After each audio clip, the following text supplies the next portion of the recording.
Alright, welcome back. Hopefully it's working a little bit better now. So guys, welcome to the stream. Hopefully you're having a good time and we are going to hop back into the action. It's a 1 versus 2. It's a little bit of an ugly situation, and that's just luck. It's just gotta be clutched, okay? Jackinio comes up with a beautiful double kill. No scopes the other player, and we are back. This is just ridiculous. Okay. So, a 3 to 6 at the moment, and the Copenhagen Wolves, well, they're giving us a game.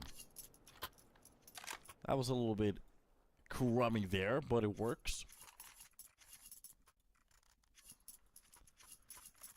We came in just at the right time, too. So, by the way, stream, everybody in the chat at the moment, welcome, and we are very sorry for all of the problems that has happened. It seems like our production crashed, so that's the reason for all the lags. And hopefully it's fixed now. Hopefully we're back into the groove. So, Anubis still will be played. Laser Cats, they definitely did find a couple of rounds in between here. That's going to be the pop flash to try to get Temple into that cave. Landing inside that smoke. You can hear some of the spray. Oh, he's going to play that perfectly. Shen is going to die, but Bilani comes up with a quick trade there. Only loses 4 points of health. Nothing too serious. Meanwhile, from the quad, that's going to be one of the holds in Virginia. He has that A-side control. Shows a little bit too much sleep. Gets stacked, but he gets that kill before backing out from the main. And that's already a couple of players dropped. But we have seen a round where a 3 versus 4 turns chaotically. Especially with a hold like this, it's not going to happen taperware. Magilla comes out with a quick trade. Perfect reaction for that timing. But from middle and A main, both of the players are going to be pushing in. Jackinio left with 16 points of health to try to hold on to it. That's going to be the closer player just pushing in. And he has to react to it quickly. Just a single bullet is going to be enough for him. And that's going to be the player just getting a little bit closer. Nikiti. Quick shot to the face. That's going to be the first one. Magilla misses the up shot. That's going to be the push coming out. Both of the players inside the fire. But it's going to be Bilani who goes down with that kill. Oh, sorry. I think it was Ando who got that kill. Picks up the op for his teammates. And keeps the dream alive. So that's going to be 4 rounds on the table. And in a way, the defense is actually looking a little bit better now. Of course, this is their own map pick. So, they kind of need a little bit more here. If they want to secure this map without any issues. At the same time, Laser Cats with 6 on the board, if they could just get a little bit more, they could really actually cook with this map. Looking at the fact that we are going to be hopping into Dust 2 for the next one. If we need it, it's going to be Mirage. Oh, I'm not entirely sure where that flash was supposed to go. What was that? But it is going to be a 1-to-1 trade. Ando gets a little bit too wild with that M4. Maybe takes a little bit too much of a peek there. Meanwhile, the players are going to be wrapping around from the CT spawn. That's the smoke for the door. And they need to open it up. It's going to be opening up it. And a good flash for perfect timing too. That's going to be the couple of the kills that they need. Inside that smoke, it's going to be Nikita with a quick trade. But Jen and Bilani, both of the players finding theirs. And in a way, in this round, they basically didn't really have any stress. They came out with more players than they lost in the last round. So this is basically pretty good. Andu, maybe not quite oriented right for that push. He had the perfect angle, but the problem is he didn't quite trust it. Sometimes you don't actually have to move as a CT, just let the players come on to you. Beautiful spot for that hold, but just getting a little bit too crazy there in a way. Jackinio trying to start this round with a quick peek. That's going to be Temple. Thinking about the challenge here. Meanwhile, Nikita. I'm just gonna call him Nikita. Behind the platform. Nice quick catch coming in from Jackinio, already showing us a little bit of a show before, but Magic comes up with a quick trade. That's Nikita with a 1 as well. Bilani. One Gets the trade, and again, it's just these kills, they keep turning for the side of Laser Cats inside the connector. I'm not entirely sure was that the way to go for it, but Taperware just jumps into the mix.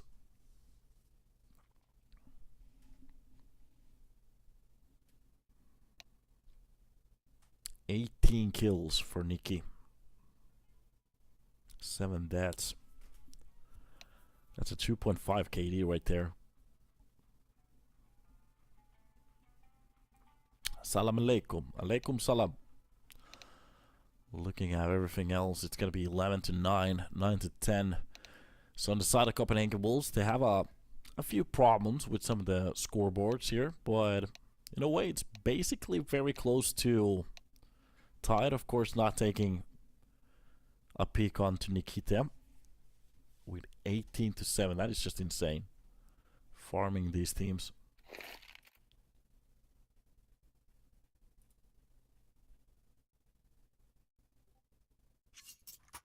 Not entirely even sure how to pronounce his name. Hopefully it went somehow right.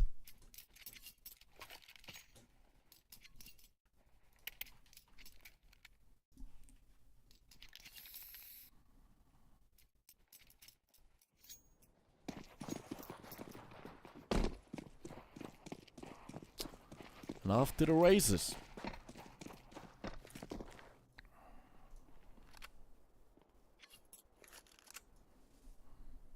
Here we go.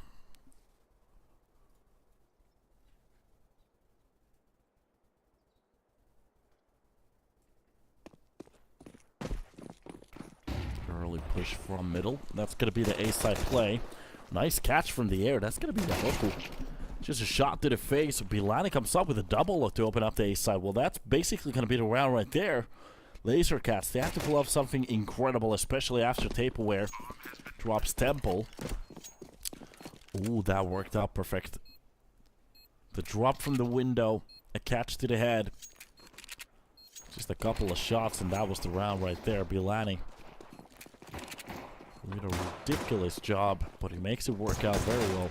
And yeah, right here, Nikita, if he could go for a couple of kills, of course. Taperware is going to be kind of there at the end, so no is going to be the answer. And we will be hopping into our next round here.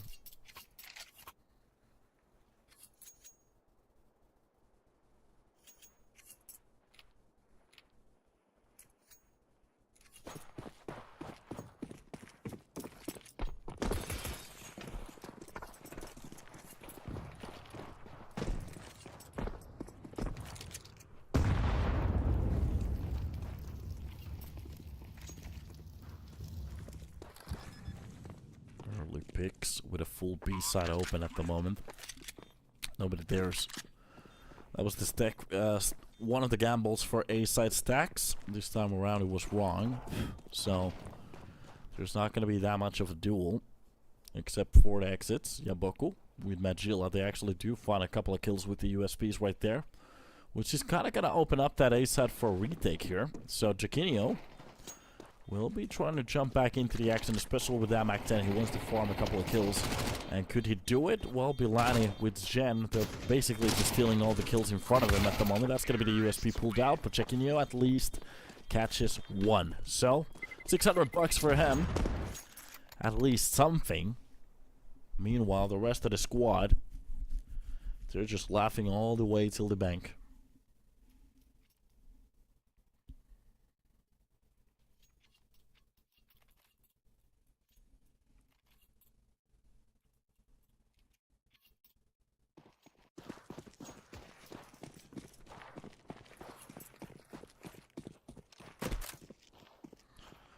Off we go. More is better. Better is good. That's going to be the quick utility right there. Aim push seems to be the way. One of the players jumping for that crosshair to be tucked away. That's going to be Bilani with the entries. Taperware with the trade. And Jen even comes out with his own kill. And that's the round again. Laser Cats, after giving us a respectable T side, the problem is here on the CT side. They're just getting absolutely stumped on these pushes at the moment. Just a single or flash. I'm a little bit surprised for the hold too. For there to be that much empty space in front of that A main. For Copenhagen Wolves to actually step in basically however they wanted to. Not really getting challenged.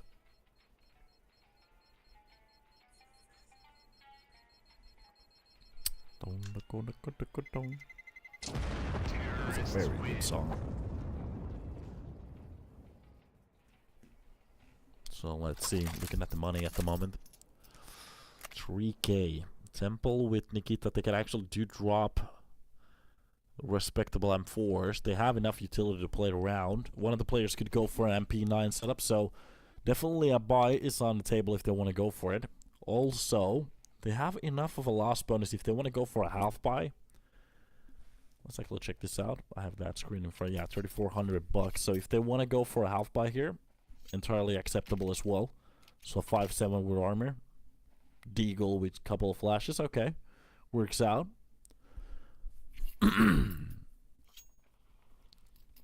But right now it's not about the money, it's about the rounds.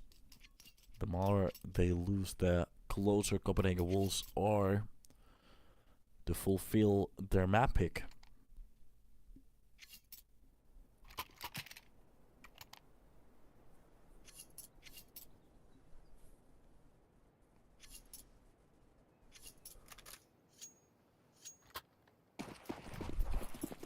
And here we go. So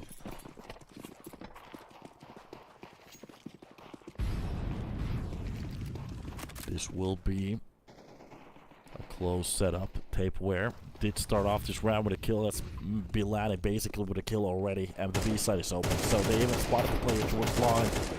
Magic has taken so much damage at the moment. It seems like Laser Cats, they're not even gonna get the opportunity to set up a play to try to play against the T side right now. So Copenhagen Wolves, the actions that they're gonna go for are way too quick at the moment for Laser Cats to actually comprehend. So that's what's basically happening on these rounds. It seemed like they wanted to go for a setup. For example, on that A main, just for that 5.7 to hold the close angle. That's going to be the M4, just holding the back angle. But it was over before it even started. That will be Magic just trying to scout for a weapon if it's even possible at the moment. There's one towards the canals, but he's so far away from the map. I think there was another M4 middle. You could go for the grab there. Temple will be dropping more players. Magic really focused on holding on to that Deagle for some reason, so I'm a little bit surprised he didn't go for the hunt. Maybe for the next round. Accompanying that up was the play, but Temple could have dropped him a pistol if it was that important. Here we go. 9-7. A great start here on the T side for the side of Copenhagen Wolves. Thinking about the fact that this was a 7-5 game.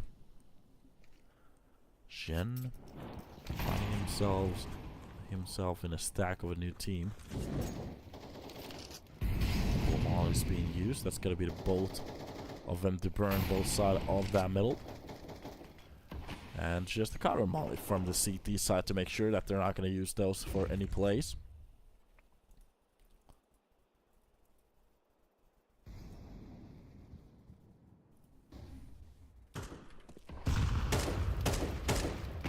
Catches from the A main. Not really looking for any dead duels. Meanwhile, Magilla will find a catch there. Sorry, Shen actually has been on this team for a year. It was Fesser who got benched.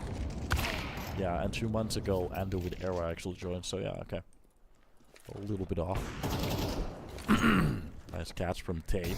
It seems like they have lost the control for the A side, so most of the players, the only thing they have to actually go for is after plan position, but Nikita will actually find that first kill against Tableware. That's going to be the quick shot coming out of Jaquinho, and the second one as well. This man is on fire today.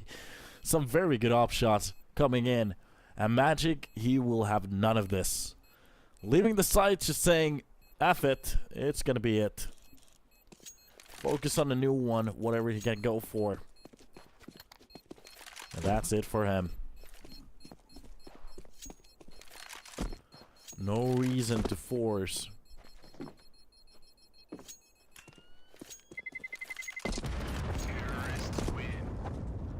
No reason to force a retake, which isn't likely.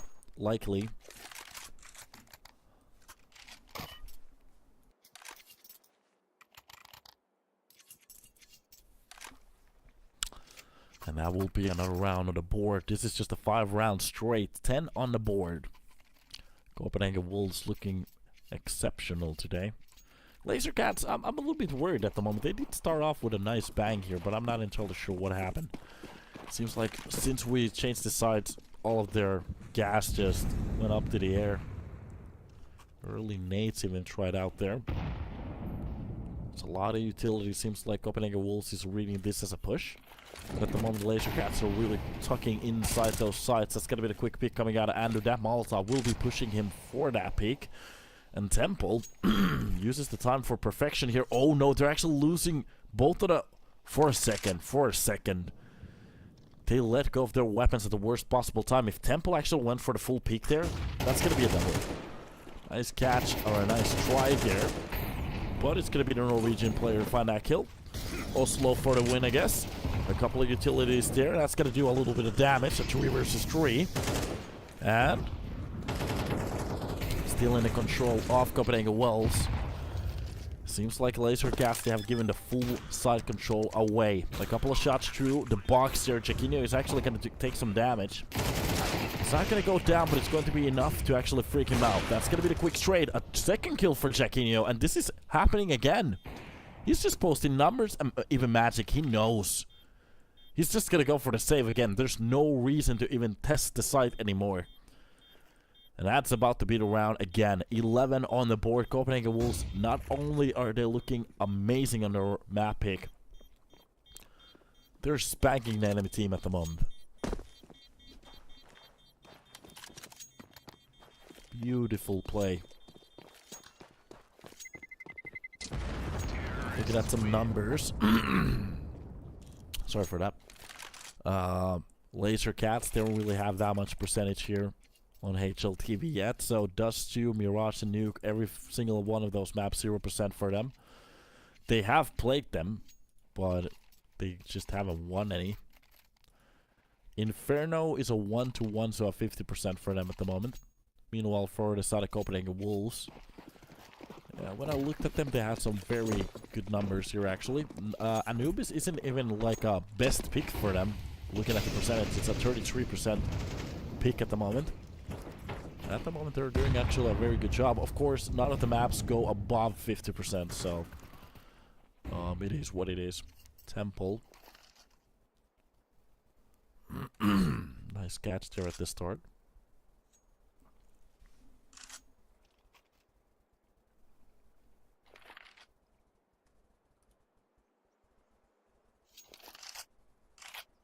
This is just a little bit of a slower round for the side of T's. No reason to go for anything crazy. Everything you have done actually so far has been working, so there's no stress on the server either. Oh my god, Magilla, the only thing he actually wanted to go for is just to drop that smoke when he spots the player, but Jaquinho actually goes for the pick. That's going to be Magic with a quick play on the Bilani. Andu and Bilani, both of the players being dropped, so this is a little bit more doable of a round for the side of Laser Cats if they want to go for a retake now. They just can't give up the numbers. That's exactly what they can't go for. So, on top of that smoke, it's going to be Jaquinho to go for more entries behind that pillar. Now Magic, can he read it?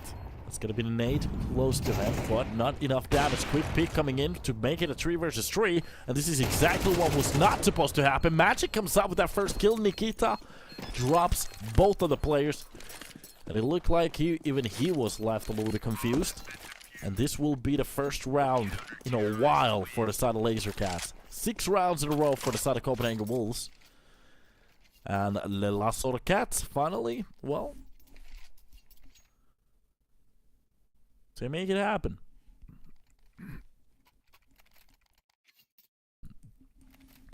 Amazing to see it.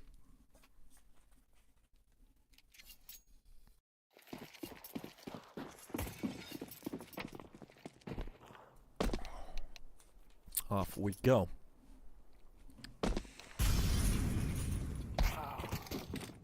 Oh, wait a minute. Seems like we are actually experiencing a drop in the server at the moment, so no matter. It will be restarted at the moment as everything is working right now, so this shouldn't be that big of an issue. So we're just gonna wait for the round to be restarted. Basic rules: as long as nobody has taken any damage at the start, you can restart the round. I'm not sure if it has like a second variation too.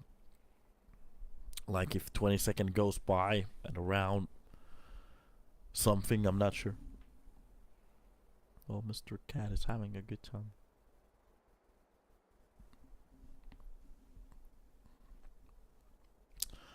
Of course, this is the first map out of the series. Copenhagen's own pick. But I am looking at the numbers at the moment, thinking about the fact that they do have the better track record here on HLTV. Lazer is having a couple of problems.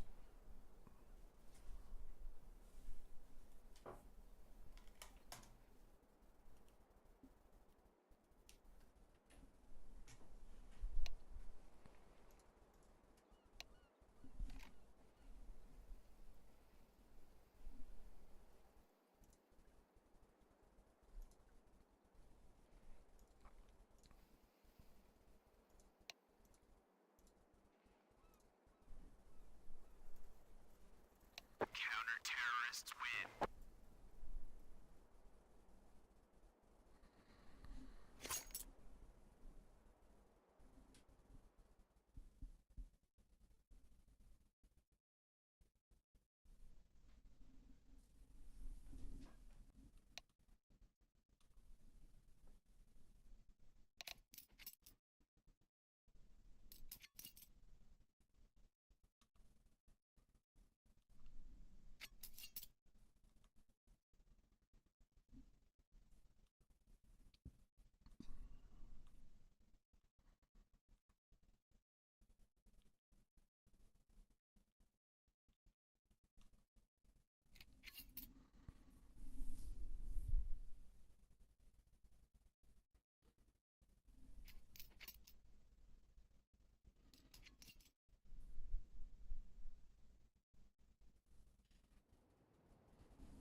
Yeah.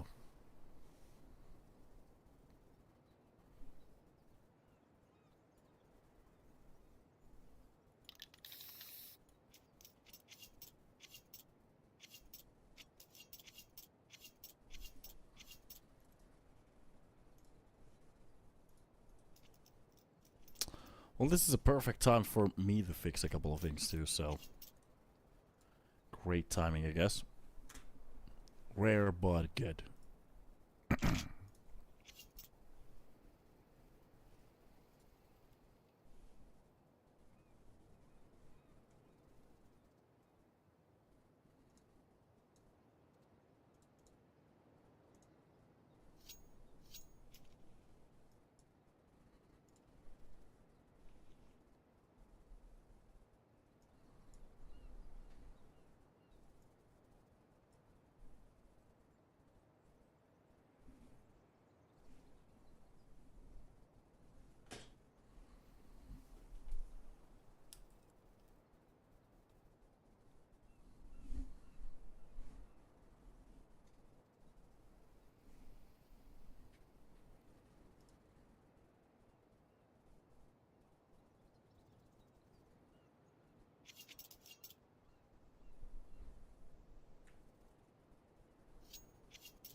Let's see if we're finally gonna get into the game.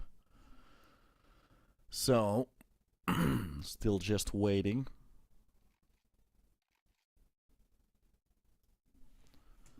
Seems like the issue just fixed itself, so hopefully this is gonna be fixed right now. Yeah, it seems like we're okay now. Okay. Some kind of an internet problem at the same time. Everybody seems to be having some issues. Yeah, we're good. Now let's see if they can actually fix the server side problem.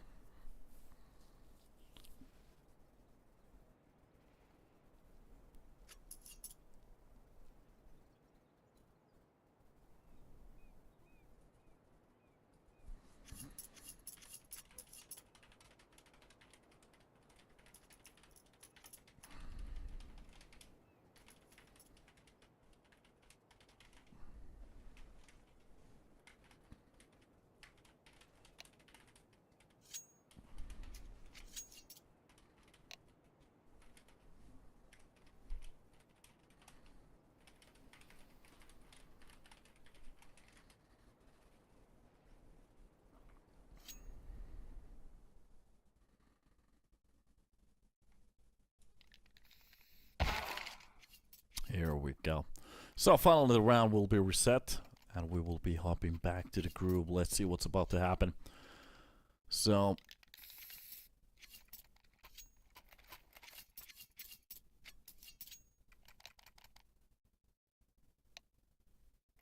after a couple of pauses here, seems like all the issues has been fixed. And we'll see. So, Laser Cats, they can actually go for a full buy here, easy peasy. And they actually are going to be left with 2,900 bucks. At the same time, looking at the money from the side of Copenhagen Wolves, there is enough for a full buy, easily. Of course, the loss bonus is not going to pamper them that easily, but they can go for another buy even on the next round if they just saved a couple of $100. Shan actually has 7,100. That's going to be landed with a full buy on the next one too, so this is definitely going to be another buy if they lose this round somehow. Here we go. This will be a better of the catches.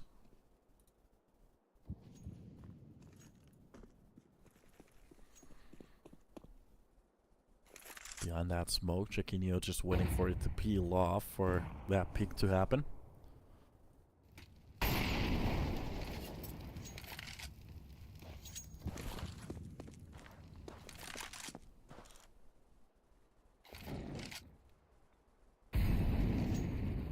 Up holding its corner, that's Bilana getting a little bit closer at the moment.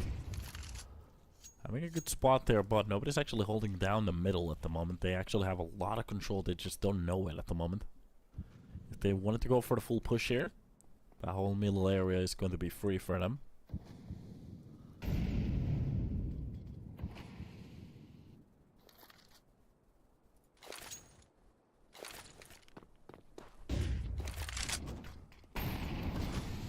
This will be the catch.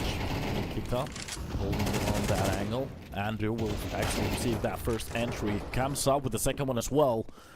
Exactly what they were looking for. That's a lot of space for them, but Magic actually could go for the beautiful peak. That's going to be the way to bring it back with Chiquinho with a quick trade. Yaboku comes out with a double. And that's going to be the 1 versus 2 they were looking for. And Magic's just a single deagle shot is going to be enough for the body, especially with the player so low on HP. And there we go, 9-11.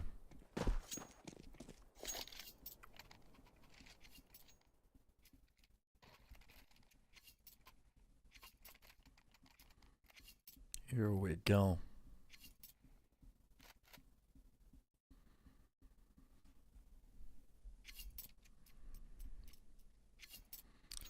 Let's see if we can get some of that laser energy back to the server, as we are going to be hopping into Dust 2 the next, which is going to be their own pick. If they actually want to make this a 2-0 series.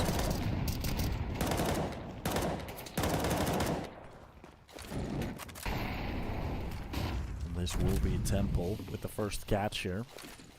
Still not enough, they actually do have to hold it down. There's a lot of work to be done. That's gonna be the nades to push out Yaboku. But he catches a little bit damage there. Not too much. Meanwhile, Jane, however you want to actually rotate that name around, will be just holding on to that B main. Anybody who wants to go for the push, that's going to be the smoke, which signals him that it's going to be a deep hold.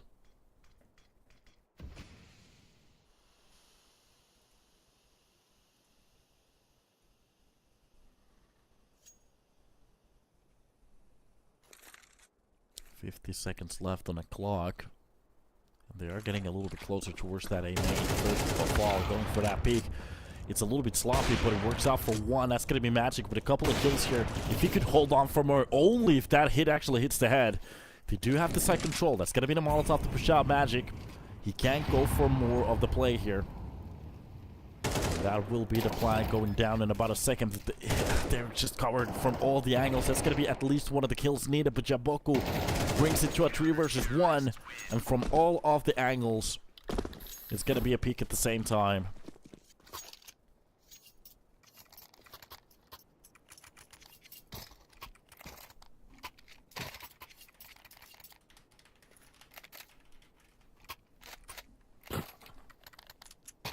Ten to 11.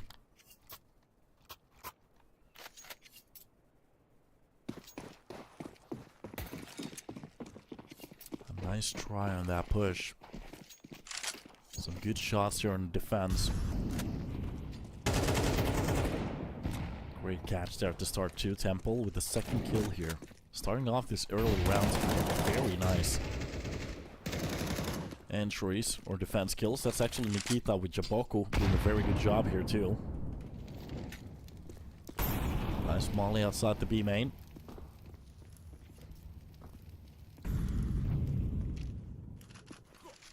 And players getting into a little bit of a better spot here.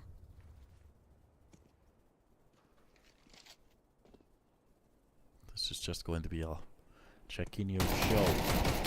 Trying to go for at least that first kill. Makes it happen, but it's going to be a quick trade. Only with 1 HP left. There's not much you can actually do with that.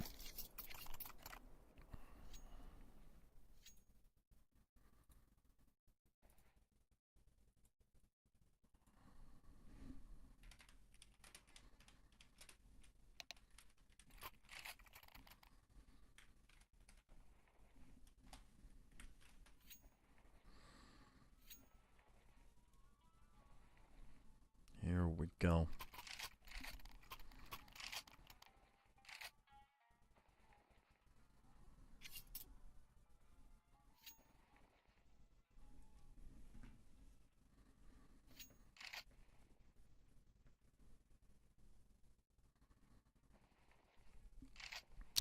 $11 to 11.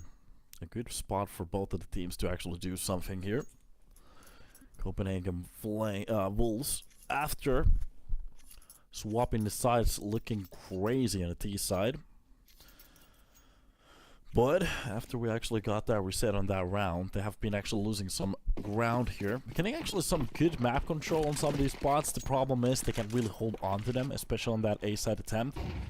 Magic just taking way too many players.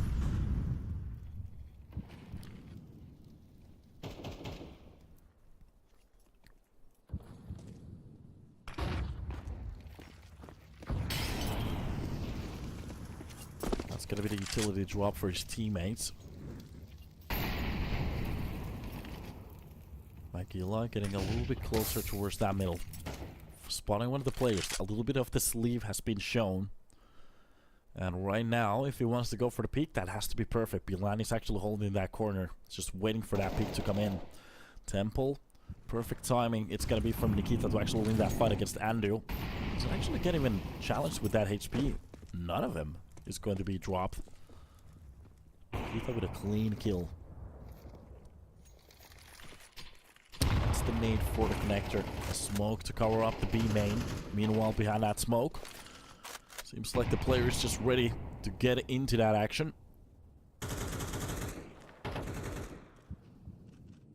And Magic just getting into a little bit of a better corner here towards the canals. There is a player just hiding behind that cubby right there. Depends on the timing. If that's going to be the peak coming out of Taperware.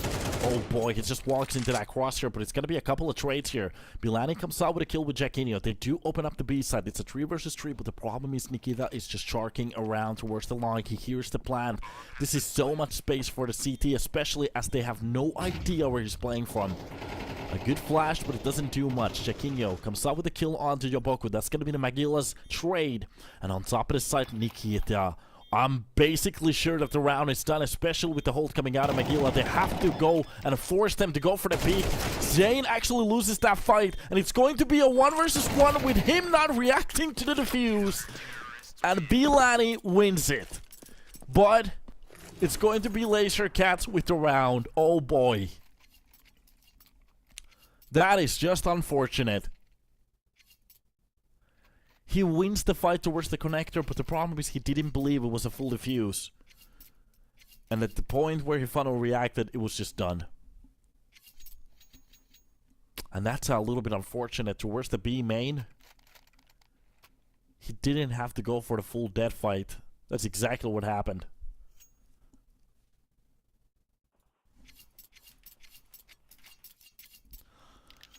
Oh boy.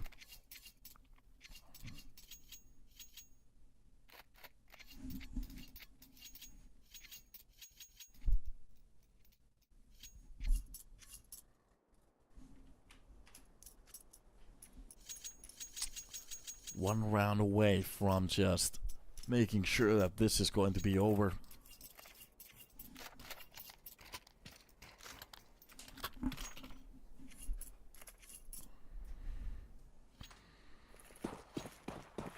After this, it's going to be Dust. Lazer's own pick. And Copenhagen Wolves. They were on the track to actually really make this happen. Yeah, Boku. And the pillar just winning. That's gonna be the smoke to cover up connector. Temple with a bit of control here. And just looking at this, Jackinho is ready for that pick. But it's very often you actually can see a couple of players throwing that left side of that smoke. But usually it's a little bit of a different smoke, so you don't actually want that much of space to be left. Nice catch coming out with Jackinho. It seems like he actually wanted to go for that pick.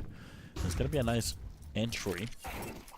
Not a question. Ooh, perfect timing out of that A-lane push. It's going to be the first kill. Andu actually comes up with a double. For a second there, it looked like he was not going to get anything, but okay. Works up for a quick trade, but middle will be held by Magic, and Magic is definitely not going to miss any of those shots. Bilani with his teammate dropping towards the canals. They could actually run in towards the B side, but just look at the setup at the moment. Don't focus too much on the middle players. Just look at what's happening towards the B side main. Nikita already giving us a little bit of a show today. That's going to be the one singular utility towards long. But this could be him just dropping one of the players, making this a 2 versus 2, knowing where one of the planters is. Magic winning the fight towards connector.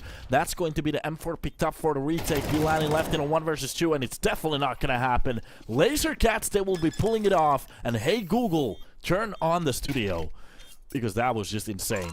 There it is, 13-11.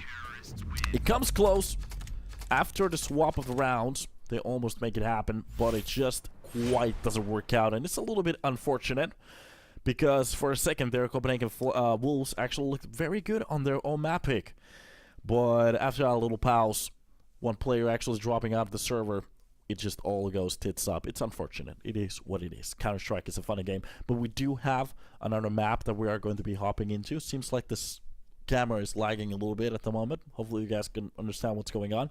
We are going to be hopping into Lazer Cat's own pick, which is going to be happening on Dust 2. So yeah, Anubis is a little bit of a warmer, but let's take a little break and hop back into the second dustiest map, or actually the most dustiest map on the pool, which is going to be Dust 2. See you there.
Hey yo, welcome back to the stream and welcome to Dust 2. As we're going to be hopping into Lazer Cat's all map pick, this is going to be it. It's either going to be a 2-0 or somehow Copenhagen Wolves are going to find a way to maybe bring this to a Mirage. They do have a little bit of a Dust 2 number here.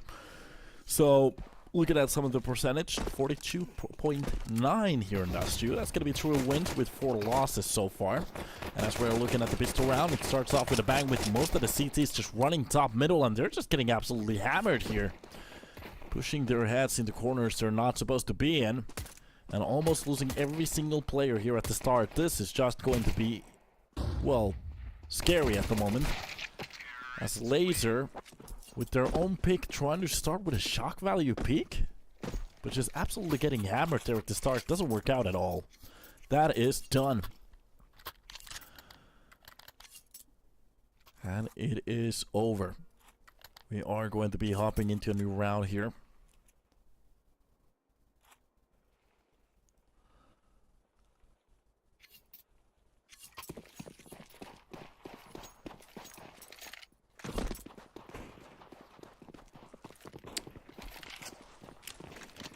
Early picks coming out. Chiquinho starts off with the first kill. That's going to be the second one from the USP as well. Dropping important kills, but it's going to be the Mac 10. Oh, doesn't get the chance to actually launch off with the kills. Gets traded or dropped before he even starts. Of course, that could have been a lot of money for one of the players. 1,500 bucks right there. But meanwhile, the rest of the players will be hanging on. They have the control of this round, and that's going to be it. We are going to be hopping into a new one right now. Let's see what they can actually do with this one.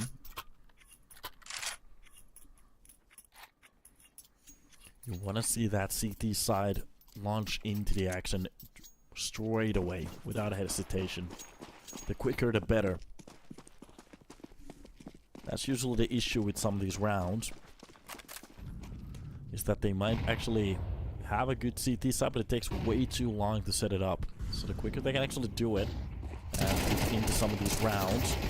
Oh god, at the moment he's trying to fall back down. At least a couple of kills there. He does a lot of damage. McGill actually catches one from the cross. This is starting to work out. A 3 versus 1. Jaquinho left in the back lines, only with that scout to try to hold on to the rotators. But at this point, it needs to be 3 headshots. The more damage it does to the economy, the better. I'm not entirely sure if they actually spotted him picking up that weapon, but Jack gets away from that spot. And that's gonna be the CT side coming off with some better weaponry here. So those, I think there's a couple of more AKs on the floor for them. At least one. And if they could actually drop Jack, that's gonna be the third weapon right there. 50 seconds left on the clock. Now the only thing he has to do is just try to get as much damage done as he can. So the more he drops, the better, I guess. That's gonna be the pick for the little ledge there. And it's gotta be the window coming out of magic at the perfect. Oh, well, he's gotta use that scaffolding at the perfect timing there. Doesn't need to wait for his teammate. And yeah.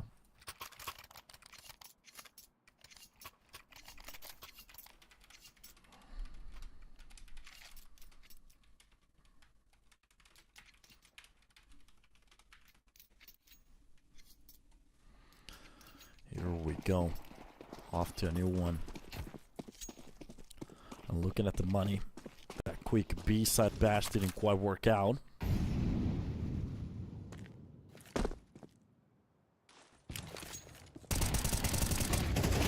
Nice catch from long. A couple of them actually. Through the smoke too, fully flat.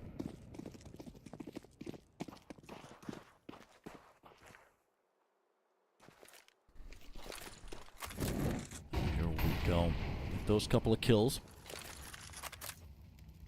That's a lot of control from the start of the round. That's going to be Jaquinho trying to push in towards the short. Oh, it's not going to work out. Even if he got that first kill, Mentgila at that crosshair on the perfect spot there. That's going to be the AK swap. And Bilani with tapeware. Both of the players left to wonder here. In that little corner. Catches that first kill on top of the box, but it's going to be a quick trade. A 3k for the side of Magilla here. Tape aware.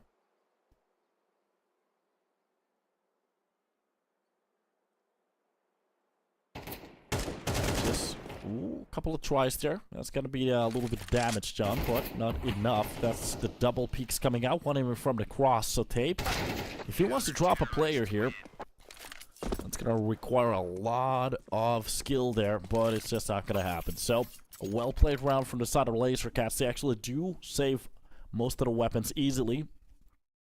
And a couple of AKs too. This side is just getting a little bit tougher and tougher by the second, knowing that Copenhagen Wolves, they do have a save coming up. Or even a half buy. 2,400 left, that's a lost bonus. Looking at some of the money that they actually invested already, it's going to be close to that 4,800, 4,400 line that they can actually go for as a buy. That's a good nade. Ooh, even a better deagle shot, actually. Blood Magic. He does find a quick trade on the Tape. Meanwhile, the long control, that sprays a little bit off. He does catch one, but the problem is he needed a little bit more. That's going to be a weapon picked up. They could actually do some damage in this round. To win the round is going to be a little bit questionable, especially with the bomb left behind. Now it's all about the pick. Magic is just getting into a little bit of a better spot here. And all of this will be heard, especially with his teammate getting into a little bit of a better angle. Yaboku wins that fight easily. A smoke to cover up the bomb, and I think that's done. Andu, he has to go for something absolutely insane here. And there is time, a minute left on the board to try to deal with this round, but I've seen some better lottery numbers than this one.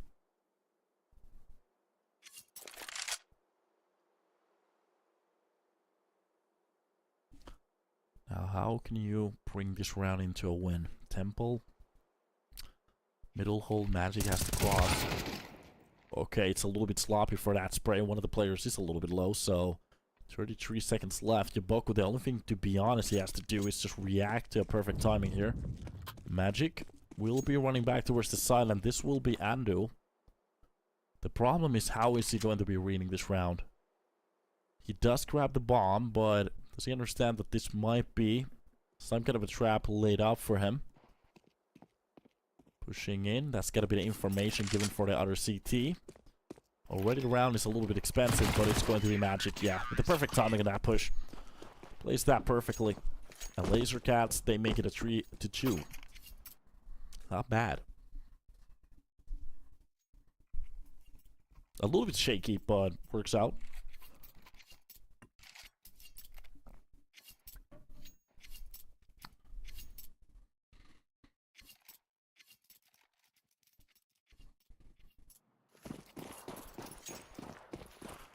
It is what it is.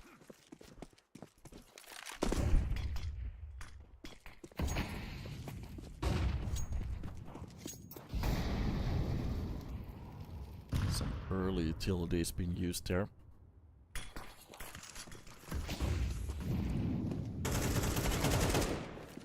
Nice pushes towards the side. That's gonna be Bilana with the first kill. Entries of Yaboku. That's B side already in some issues. Bilana actually catches the second kill. Temple did find one in between. Now it's all about trying to hold this down. Now the question is, do they actually want to go for the full push here? They could find a nice timing. And it's going to be a play from underground. Undo.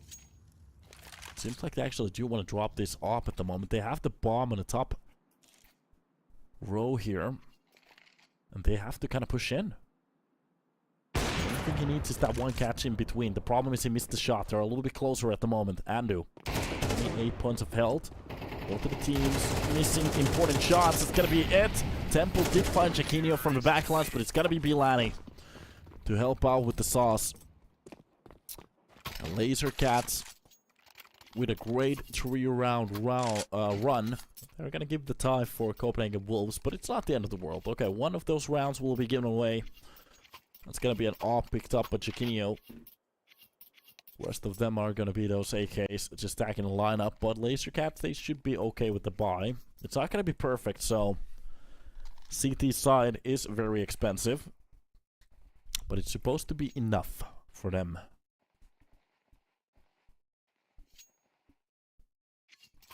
Enough to go for whatever they need. The MP9s now, that's the question, where you want to actually use those. You could get a little bit closer towards the long or middle. B side is a nice viable option too, if you want to make some kind of a crossfire setup there.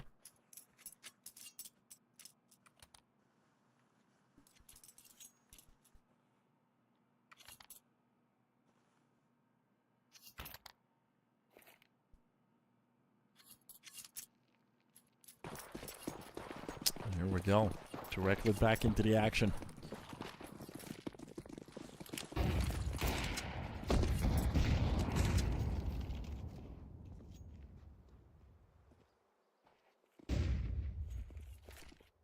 Early damage done.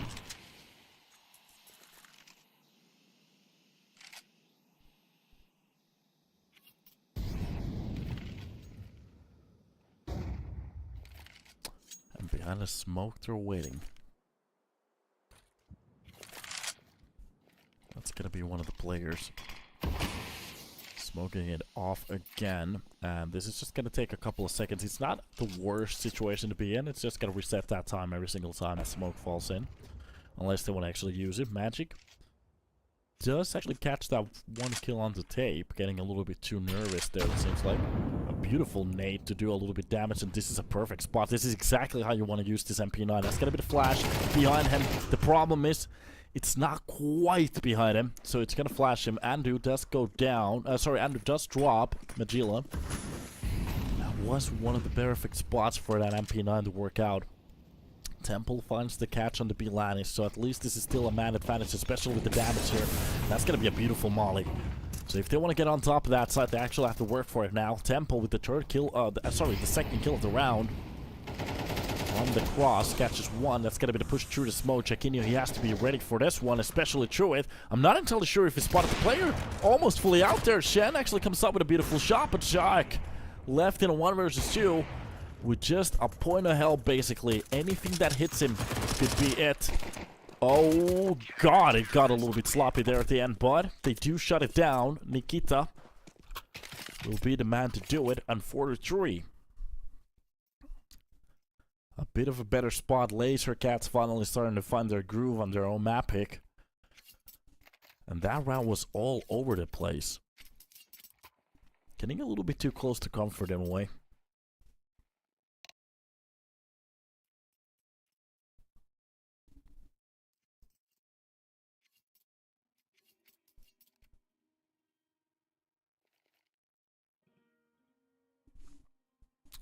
Bit of a timeout there. Getting ready for the new round.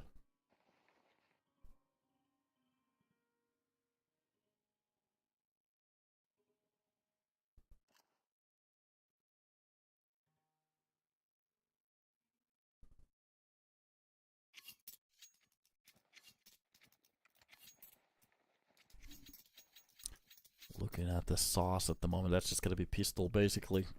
A Glock, Tech 9, P250, Deagle, AK, every single weapon is going to be different from each other. So, we have the full color mix here.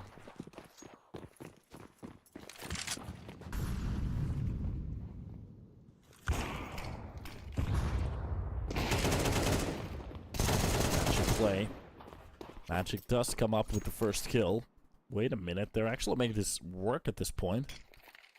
It's gonna be the one smoke to give them just a little bit more of an edge towards the push here. If they actually want to go for it, there is a player waiting. Magilla, he doesn't seem to be prepared at all. Jen already with a triple kill here at the start, basically doing all the work at the moment, just dropping weapons for his teammate. Jaquinho comes up with a kill too.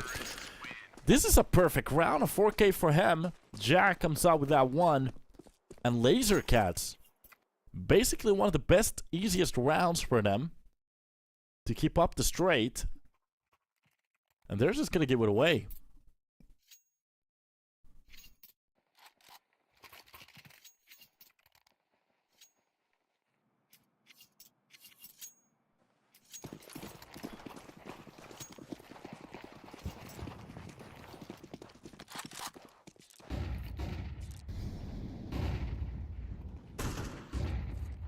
Oh boy, what a round. At least the peak for long. It's going to work out for a double, but already with most of the players being dropped, that's going to be the catch. Doing a little bit of damage is all he can do.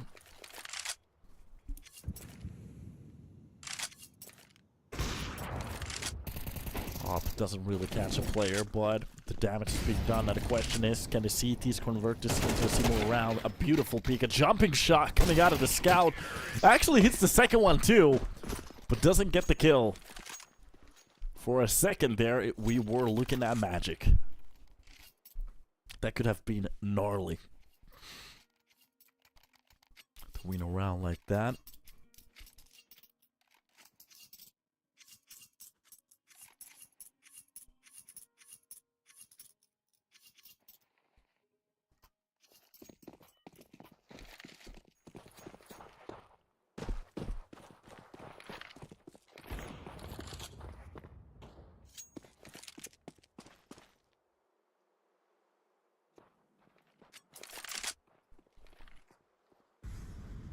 Off we go.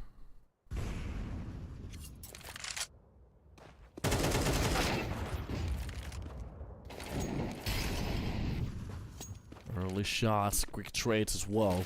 This is just the USPs trying to do their work.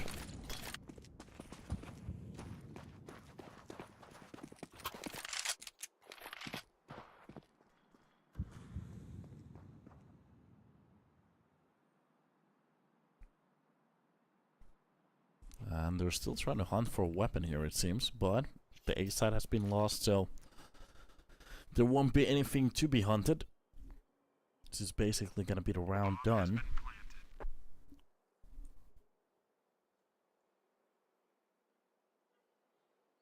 And it seems like Copenhagen Wolves, they're looking for a bit of a start here. Not really getting challenged that much.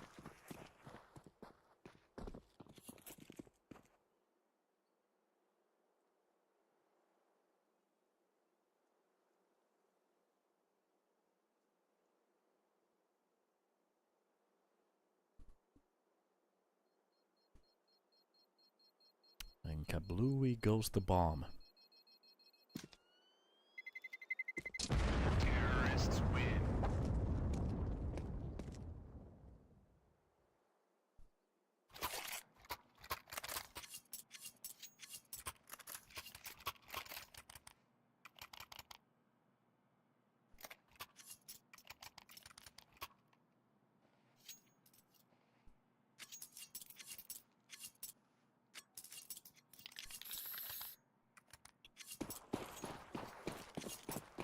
So, here we go. Off the new one. Where are you, my friend? I'm from Finland. Finland. Early utility will be spent at the start. That's a lot of utility there.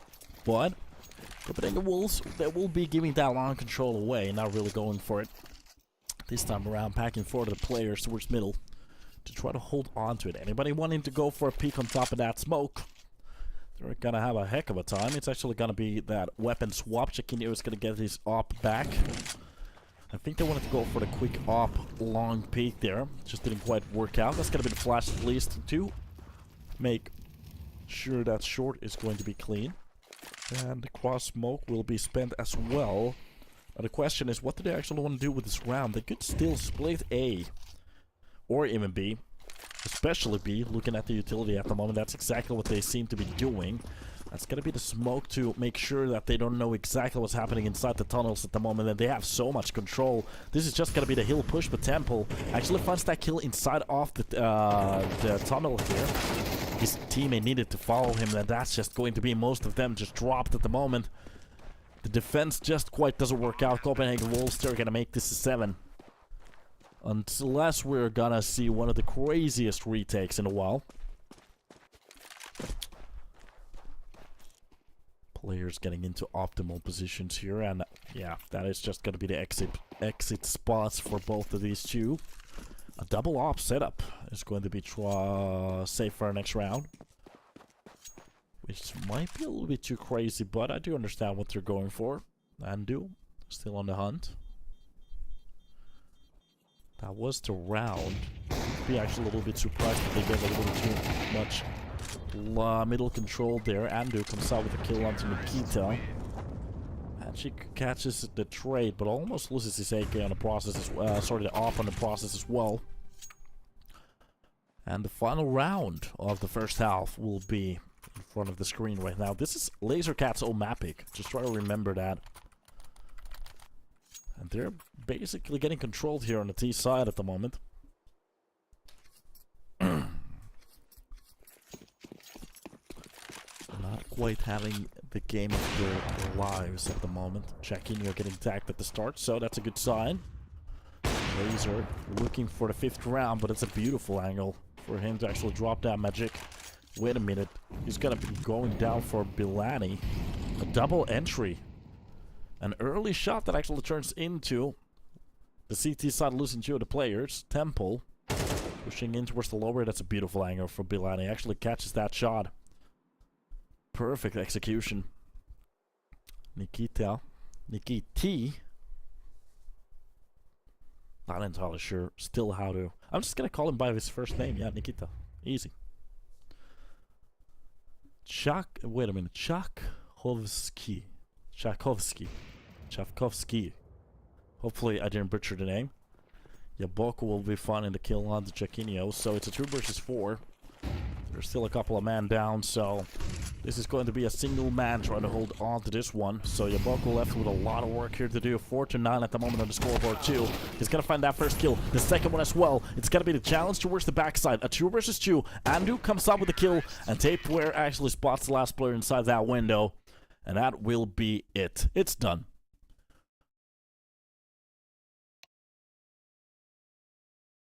Niki spilte thesis. Alright. Try my best, I guess.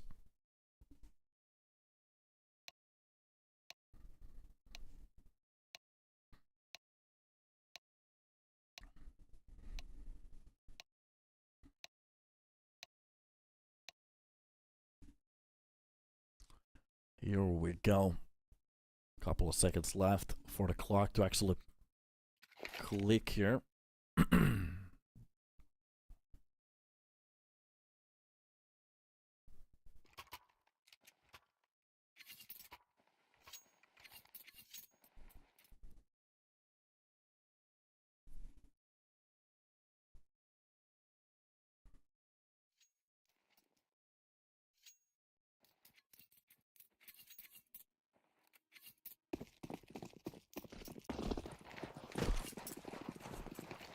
Here we go.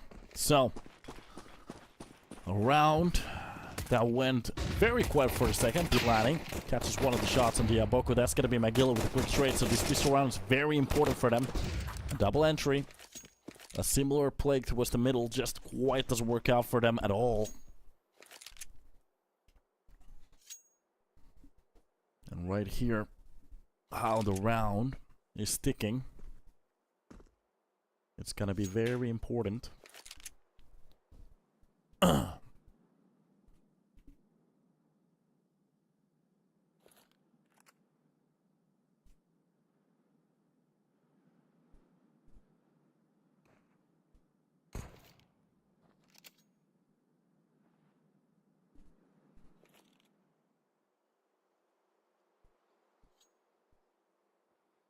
this is a long lurk at the moment. A slow one, too.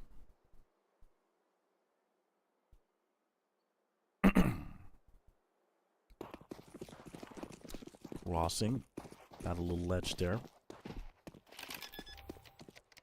That bomb will be stuck onto the floor like a brick.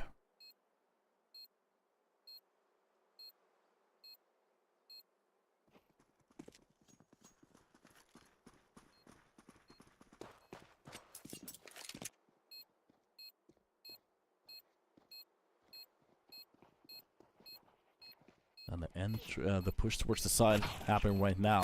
This will be them trying to catch whatever they can actually go for at the moment. Shen will be finding that kill with a double actually to open up the site. They have to stick on towards the bomb. He needs to drop one of the players. He does actually drop the right player.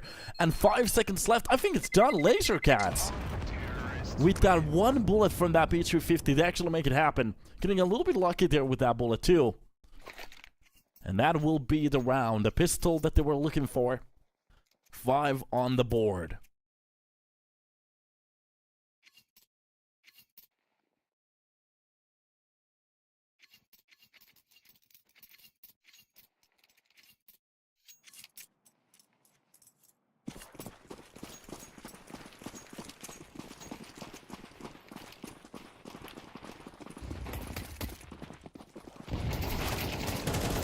That's a little hold here.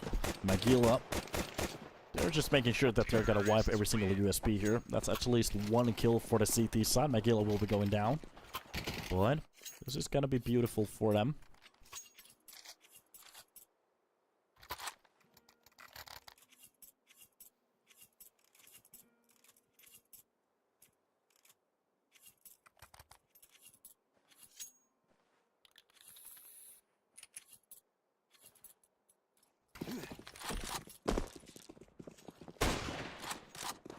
Catching.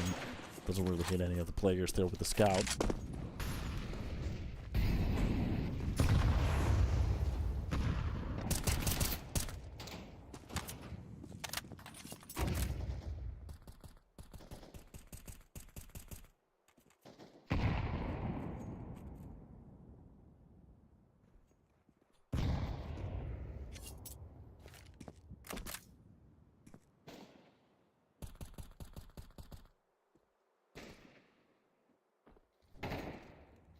Nice catch there from Andu to drop down Magilla. Temple actually makes it the 4 versus 4 at this point. That's a nice catch from Shen. So these trades are actually working out at the moment for the CT side, just a little bit better. But it's going to be that scout to actually catch one of the players. He tries to go for the quick peek towards the double doors. It's not going to work out, but Jaboku keeps up the pressure. That's going to be Bilani. The second one in line gets stacked down to 50. Both of the players low on the CT side, but this is going to be Nikita. Left in a 1 versus 2. Especially with the bomb left on the top middle. I'm not entirely sure if they have that information. They might. They did spot the scout a couple of times. But just a single bullet to both of the players is going to be enough from this Galil.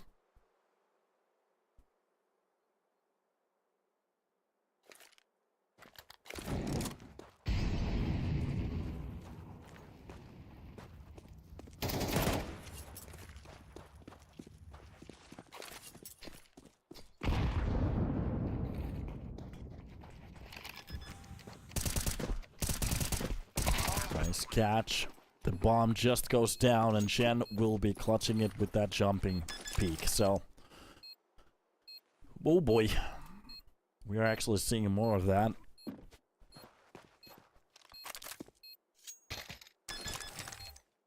Nice catch there. Looked like the team was actually trusting that that was not going to happen. Unfortunately, it did.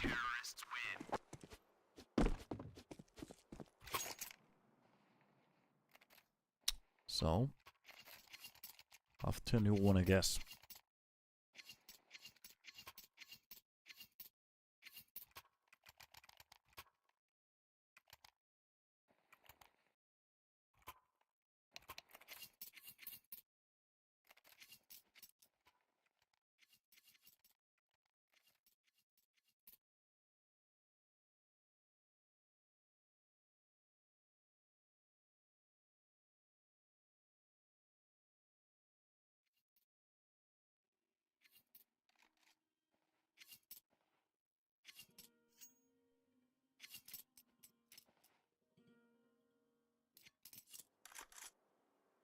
Here we go after that little pause.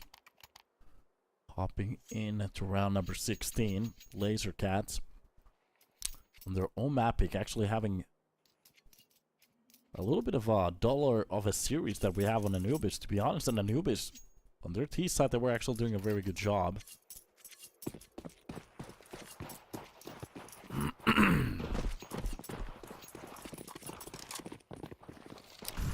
Here we go. Yulani just holding the crosshair behind the car. And the other players trying to push in. They're going to find their timing here.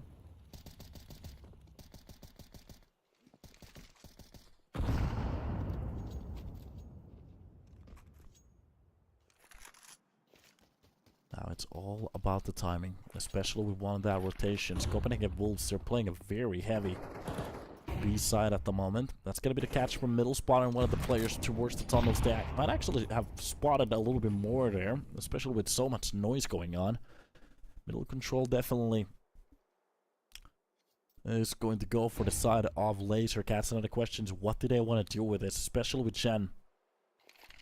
Anything trying to push through those smokes, he might actually go for the full spray, and this is just going to be him finding a really easy kill. But if it's the timing that's going to win, then... Oh, it's really not. They actually did have a beautiful push there, but the problem is Bilani makes this a self-sufficient round, drops both of the players at the start. And this is Laser Cats just getting absolutely wrecked on that B-side push. Losing 3 players like nothing. Jen and Jacquini are just a little bit low. Bilani not even taking a point of damage. Looking like he's walking on moon. At least dropping one of the players on attempted exit kills. Andu is not going to destroy the economy yet, but it's still not great. Just looking at the money at the from the side of Laser Cats. They're really not feeling this one. 10 rounds on the board, just looking at this round right here. So yeah, they did have most of the players pushing. The problem is they didn't really have pressure anywhere else. So that was a really easy round for Copenhagen Wolves to read it. And you can have, you saw that. They actually had a player very early on towards the hill there. An extra player rotated.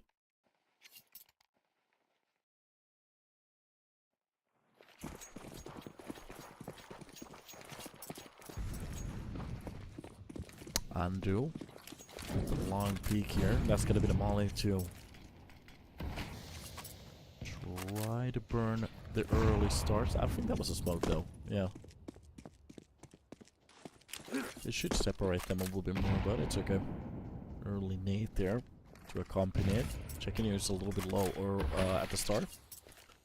It's gonna be 3 other players just playing with pistols at this point. So Nikita rocking the Galil. Meanwhile, these players will be swapping those weapons around. And to be honest, I've never seen anybody pre-pick this corner before. So we're on top of the trash box here. But at the moment, they're actually sticking a lot of players. One player entirely towards long. So if this execution goes perfectly, he might have to pre-leave that area, but it's not going to work out. Andrew's definitely going to find that pick. This will be the shots. Did you drop one of the players behind the goose? So the bomb's definitely going to go down. That's going to be Copenhagen Wolves left on the rotation. They have to retake the side one now. Both of the players a little bit low, but there's still a chance, especially though. I'm just going to say now, looking a little bit harder right now, especially off the edge of that smoke. It's going to be very hard to challenge that. Losing his teammate way too early. Laser Cats, they're having a very difficult time trying to win these after plant positions. Copenhagen Wolves with 11 rounds on the board. Looking very stylistic at the moment. Good job.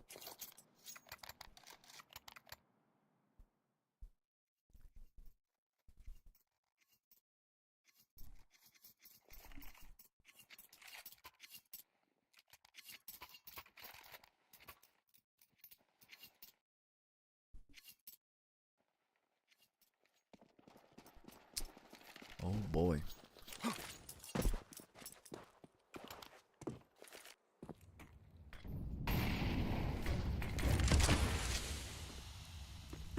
Off to the races, I guess. That's gonna be the full long push. They have the control.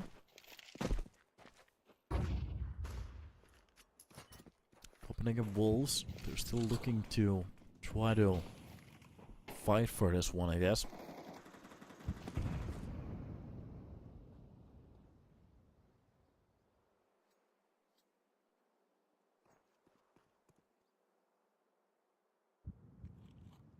Crosshair placement on point, just looking for any of these picks.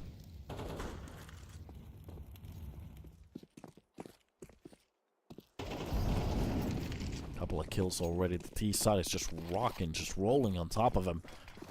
Copenhagen Wolves.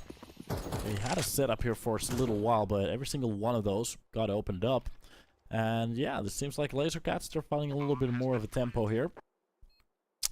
But this is just not going to be enough. They need so many rounds in a row now to actually make something happen.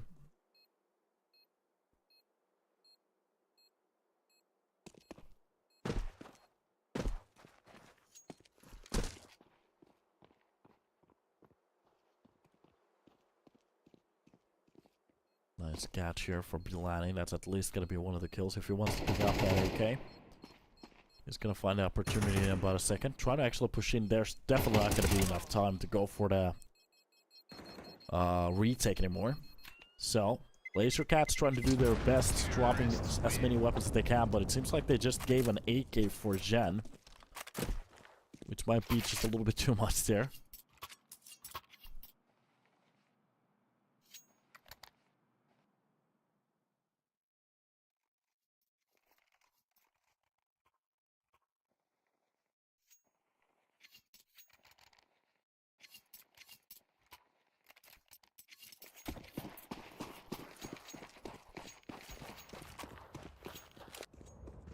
Off we go. Nice catch at the start. Great way of starting off the round. That's going to be the peak needed. And this is a buy round from the side of Copenhagen Wolves. Nikita comes out with one of those entries as well. Laser cats. Oh, players running out with knives in their hands. This is just getting a little bit too crazy at the moment. All of these entries, again, a triple to start off the round. That's going to be the catch towards middle. Shen will be dropped. That's the Molotov to make sure that they have the control here. And Bilani left in a 1 versus 5. Sorry, they didn't even actually lose a player here. A shot to the back of the head. And that's going to be the 8th round. 3 rounds to separate these two teams. And right now, it's getting a little bit questionable.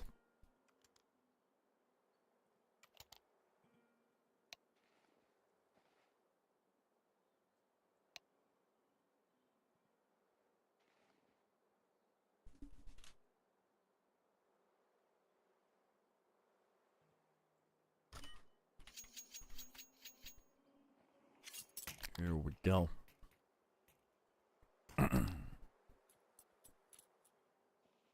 Technical pause, a good time to actually have a little bit of a conversation with your team here.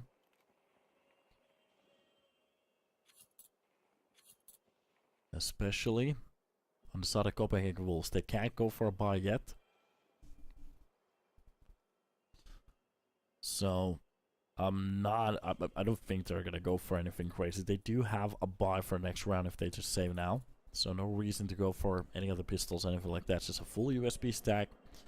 Maybe somebody buys a deagle or a pistol if they feel like it. To be honest, they could just go for the full save here. Maybe even drop an op for their teammate. Meanwhile, for Laser Cats, on a round like this, you don't actually want to go for anything special. Just play as a group. Get every trade needed. Doesn't even matter if you lose a couple of players. Just make sure you win this round. Because if they win the pistols, that's just a step way too close to the win.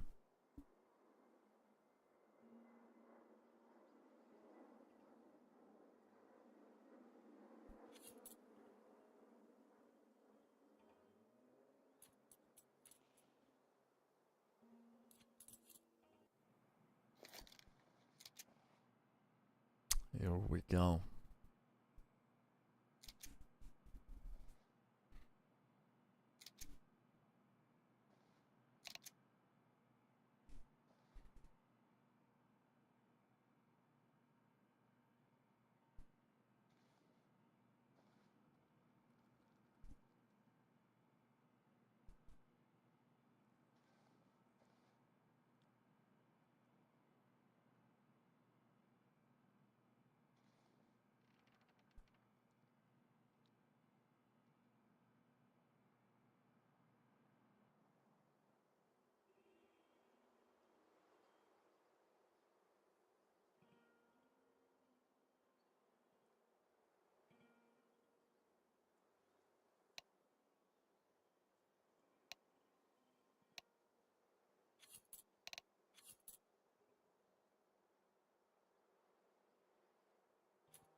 Bit of a silence here still that we're waiting.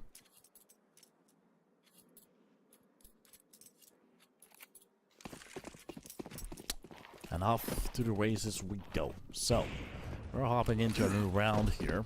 And early utility will include that. They seem to be trying for that long play here.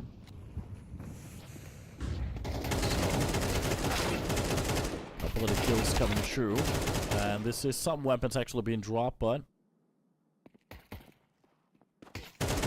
working out for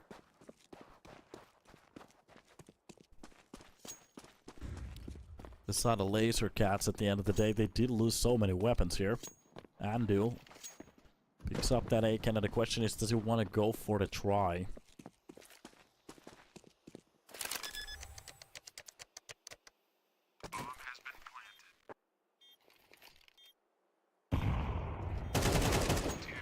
Nice catch through the smoke, and that will be round number 9 for the side of Laser Cats.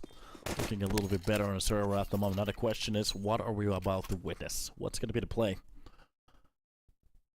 So, T side, 5 rounds here on this half. Meanwhile, the CTs, they did get 3 rounds straight. But after that, it's been a little bit silent. That was actually a good attempt on the pistols round to try to drop as many players as they did. Just couldn't convert that into a victory, but it doesn't really matter.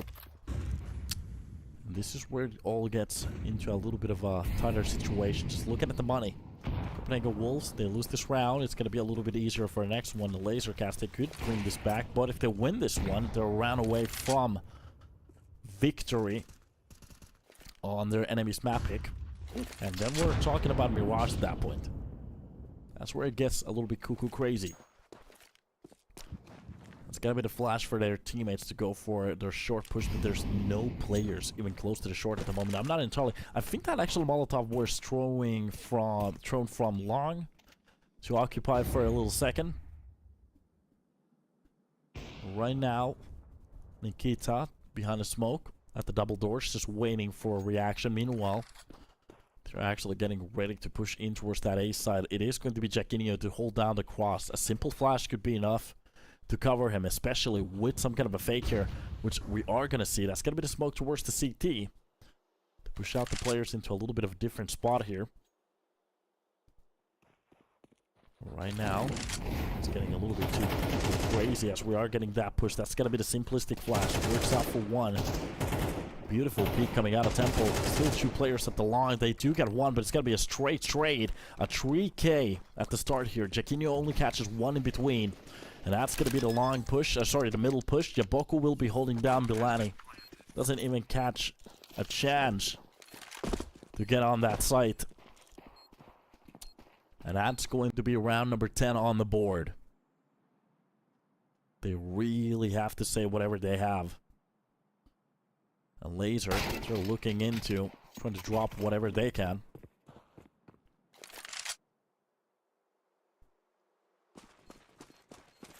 AK outside of that B tunnel.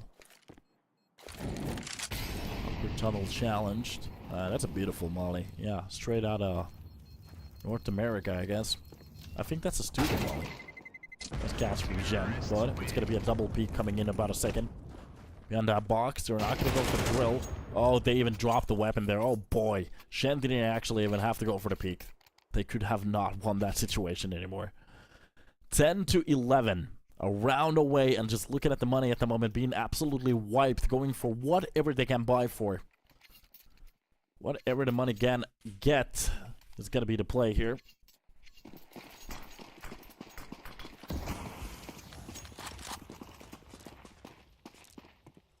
That's gotta be... oh, he didn't have the timing there. There's a little bit of a pixel. There's gotta go spot a T, maybe crossing a jumping shot to the face, of course. It's gonna be a similar from Bilani, but it's just not gonna be enough. 2-2 trades here at 3 versus 3. And there is a hold coming outside of the B main. That's gonna be the molly to try to separate the players. A still hold, spotting one of them. Magic getting a little bit too crazy. That's gonna be the AK picked up. Another Molotov to make sure they're not gonna hunt him down. And the bomb is definitely going to go down from the window. It's going to be the attempt to go for the peek. It's going to actually catch one of the players. It's going to be the rest of them pushing at the same time. Nikita brings it to a 1 versus 1 with the bomb left in an awkward spot. Tape is not going to go for it. Beautiful deagle shot. Now the only thing he has to do is just shut it down. And he finds it at the perfect timing. It is going to be 12 on the board. Copenhagen Wolves. But bring of that deagle. Oh my god. Take chaotic round. One of the players being split off. Not like this. Laser Cats doing so much work.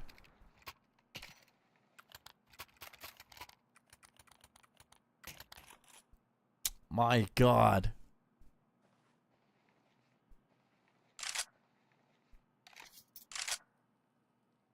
The perfect deagle swing there at the perfect timing too. Looked like that was one actually reading into the stars. The script working to perfection.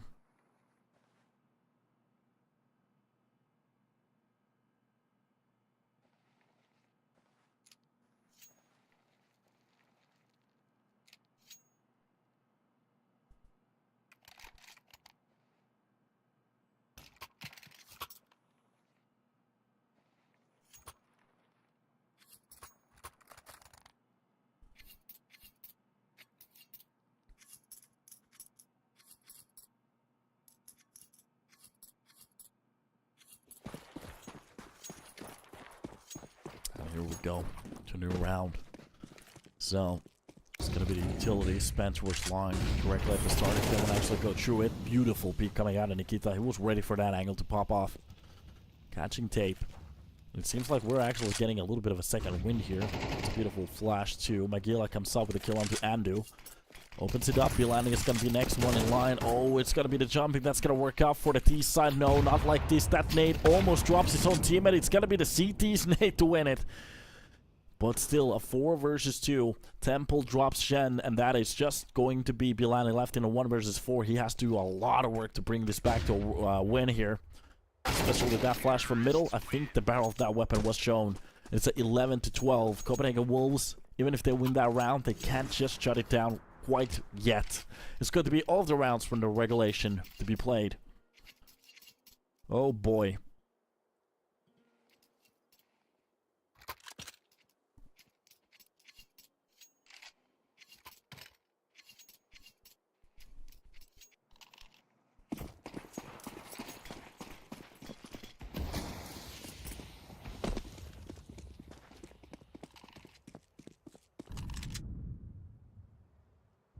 Here we go.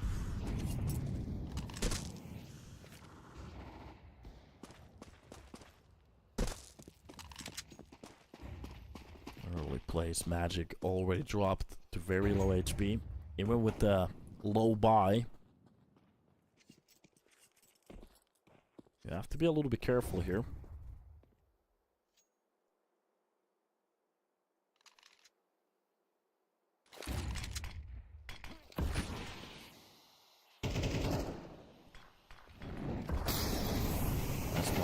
Pull out Shen from that corner. And that's Magila actually with a 2 entry right here. A beautiful way to start off the round. We quite can't just see that fight, but we're looking for it.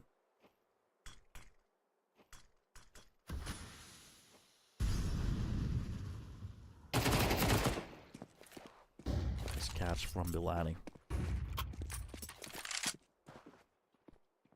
At least tries to stabilize. Now the problem is that they're a little bit low on HP. Even if they have the man advantage, most of the players barely just limping by. Now they have to be very perfect with these peaks. That's gonna be the couple of peaks coming in. Bilani drops 2 of them. Yaboku, is this gonna be the way that they're actually gonna go down? And it is just gonna be perfection. Bilani looking for the ace. It's gonna be Zhen to actually find it. We are heading to map number 3. This is just insane. 13 to 11. So much work. Magila actually comes up with a double kill to open it up, and it's still not enough. Bilani saves the round for Copenhagen Wolves, and even the map. We are going to be hopping into Mirage next and check out what's about to happen on the other side of a dusty map. So let's take a little bit of a break and jump into Mirage next.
And welcome back to the match. We are hopping into Mirage, which will be the last map out of these three. And yeah, we are a little bit behind schedule in the way that we are going to be waiting for a team. Oh, we have another game, which is going to be BC.Game versus Astralis Talent. And we are going to be hopping into that one in about a second. So, looking for a team to do their best here. Let's go. Of course, we're going to hop into the 9th round first. Jen with Bilani will be left alive. So Copenhagen Wolves, they can decide on which side they want to actually start this map with. Looking at the both two.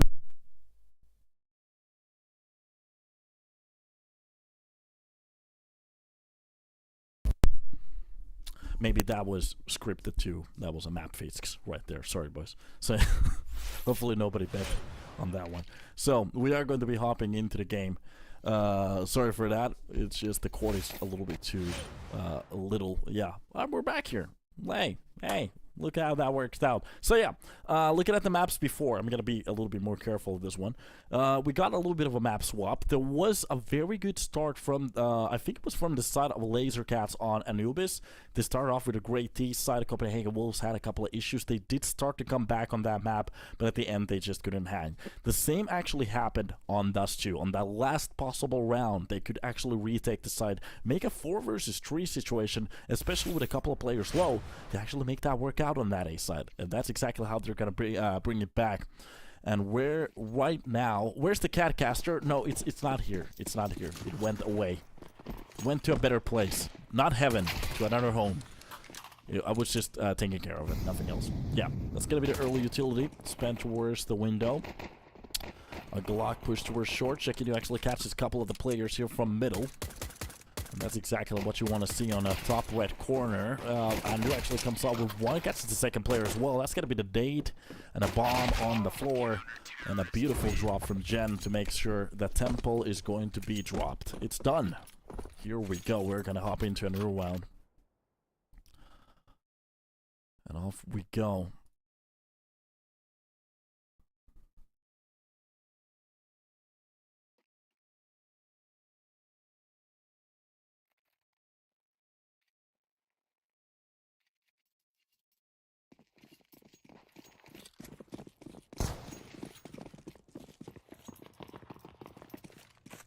Looking at the buys, it's just gonna be the M4s with that one map, MP9. Rest of the T is just rocking with the Glock. So, if we get a Glock kill on the chat, on a stream, that would be amazing.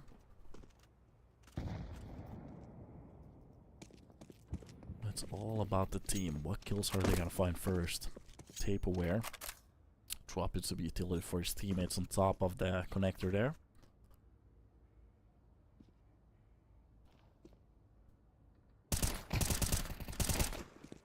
That's Tape with the first kill onto Temple. Middle bolts coming in.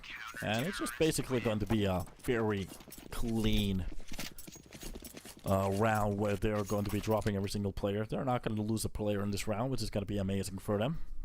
Maybe it's the aliens. It's the alien.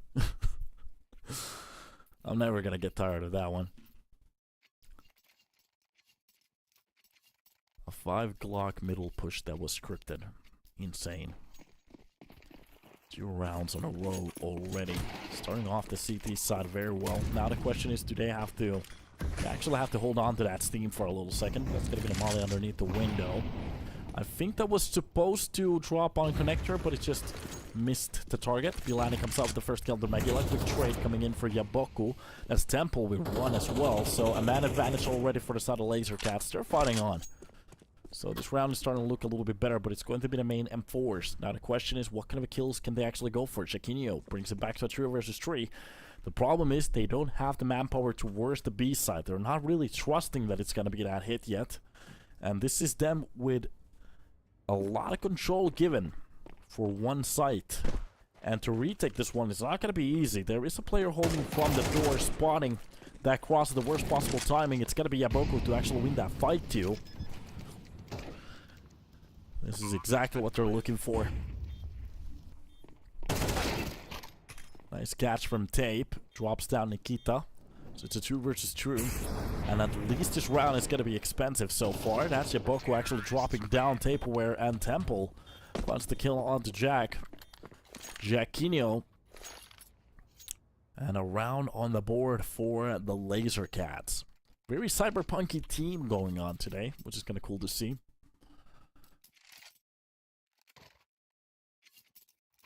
Now we're just looking for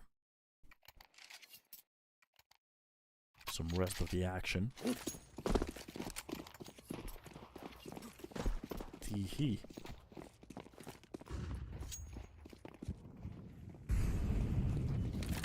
Sets being dropped there. This is going to be a little bit of a slower paced round, but there is a hold coming in towards the tunnel right here. Andu, beautiful first kill, but it's going to be Jackinho with a beautiful drop towards the under tunnels. Nice catch there. First catcher to pronounce Nikita's name right. Nikita. I actually didn't go with the nickname, I just went with his first name, so... The problem is it's written Nikita. Nikiti, you know? Oh, okay, you're not joking. Okay, sorry for that. Okay. For a second there, I thought I was doing a bad job. But yeah, it's cool. That's catch there from Nikita to actually drop Tableware. And it's gonna be Jackinho, sorry. I actually do mistake those two players every now and then with a quick trade. But this round seems to be falling for the side of the Wolves. Nice catch there from middle. That's the perfect timing. And that works out.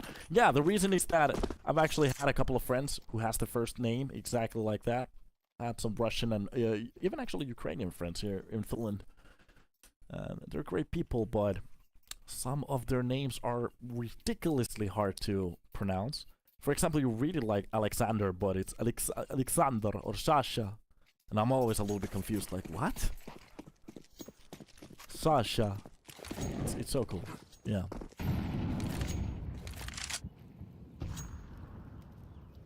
But yeah, I'm not entirely sure. But why? I have no idea either. Sneak arts. Like, no idea. It's like a language thing. It's like, for example, in Spanish, the J is a H and the H is a J for some reason. So, welcome to words or letters. Andu catching Nikita at the start. That's going to be Jackinho with one of the kills. Shen.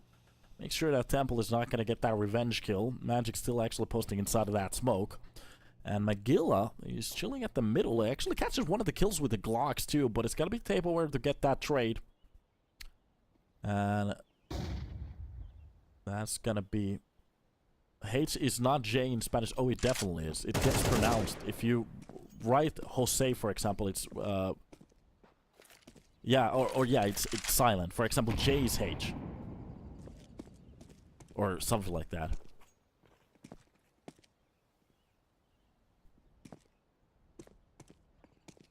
Magic is actually really taking time with this round here. Yeah, J is H, yeah. Yeah, H is not J, but J is H, yeah, exactly. That's, yeah, my mistake. So, nice catch there. And Al is J for some fucking reason. So, Polo is actually written P-O-L-L-O, but it's actually just Pollo. Si tú quieres un carne de pollo, tú quieres arroz con tu pollo. Everything is so weird. The worst I've actually seen so far, I think it was Olga. It was written with 5 letters, and it only comes out with 4. So that's that was a new one for me.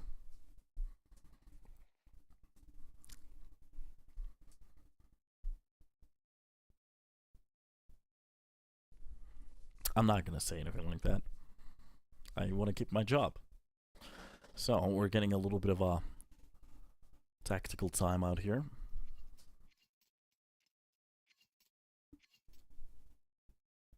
Yeah, Sage, yeah. And the N with the squiggly line on top, that's NJ. So for example, if you say, you write it like C-O-N-O, but it actually means coño. Spanish is a weird language. That's a weird one. Especially with pronunciation, you have to be perfect. Or you don't actually have to be perfect, it's understandable, but... What is gonna be perfect is gonna be Magic's first pick on the Andu. Absolutely shuts the player down at the start. That's going to be a temp for the second one, but it doesn't matter if he goes down. It's going to be his teammate, Magilla. Comes up with the second kill here. Meanwhile, it seems like Copenhagen Wolves, they're not even going to flirt with the idea. They're just going to take this as a round, as a save. Get away. That's just going to be enough for them. So 4 players are going to be surviving for the side of Laser Cats, depending if they want to actually challenge the bomb or the players. And Copenhagen Wolves with 3 weapons per next round. It's going to be enough for a buy. No problems there, especially with the saved money. How much casters make Mr. Caster? Well, I'm going to say from $100 to a few $1,000, so I have no idea. The problem is, depending on the caster and the event, the money can be very different. Are you Hispanic? Yeah, Dominican. So yeah, at the moment, just looking at what we actually have on the table, that's going to be a couple of rounds for the side of Laser Cats. Giving us a little bit of a show. By the way, this is the first game that I'm casting after the New Year's Eve, so Happy New Year's, boys. 2025. You have to remember that for the documents from now on. I'm definitely going to forget it, but it is what it is.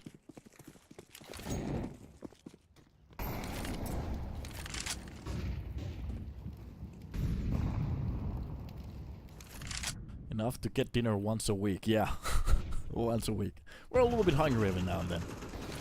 Magilla, early kill. That's going to be Temple with the second one. Andu catches one of those trades. That's going to be Shen with the double kill. Magic response with 1. So this is A side lost with a 2 versus 2 on the table.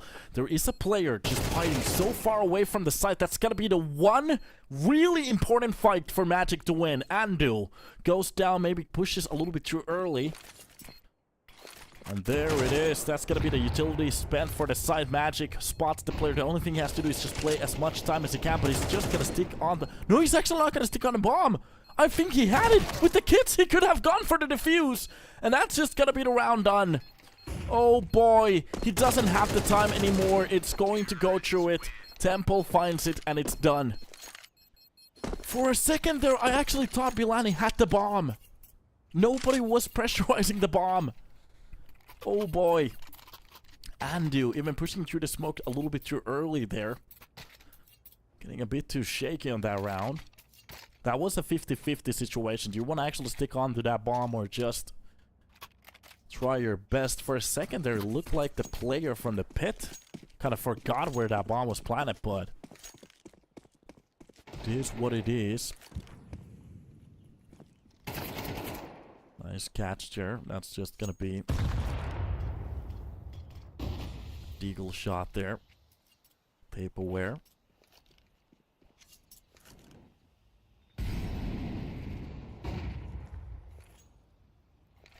They're getting a little bit closer with these Deagles, and the player's getting a little bit too crazy here.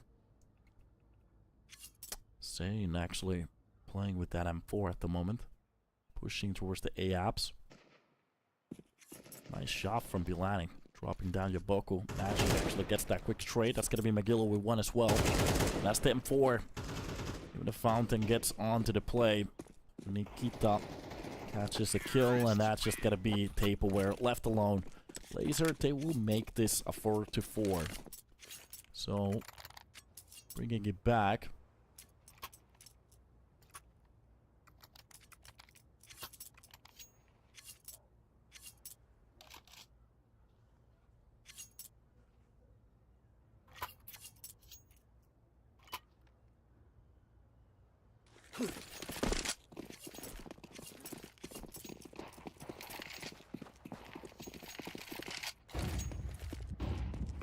Off to a new round we go.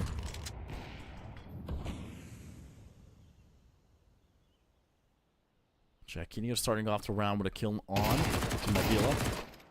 The MP not actually working for a double there. That's going to be a very nice way to actually start off the round. Magic does get 1 to bring it to a 4 versus 3. And Tapeaware wins one of the fights towards middle. Temple gets dropped. And that's Andu dropping down Magic.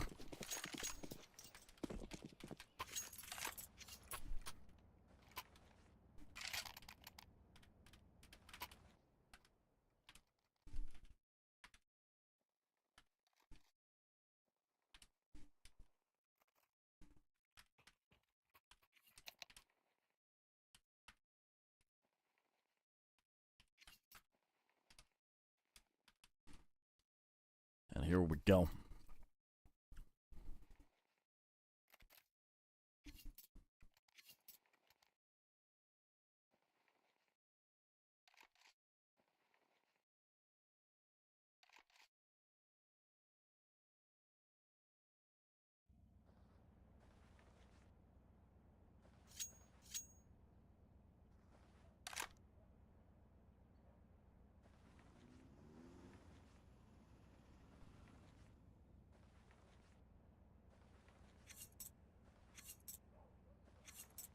And here we go. Just waiting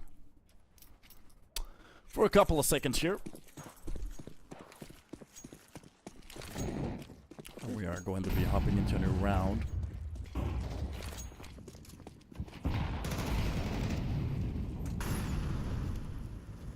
Some utility being spent there at the start.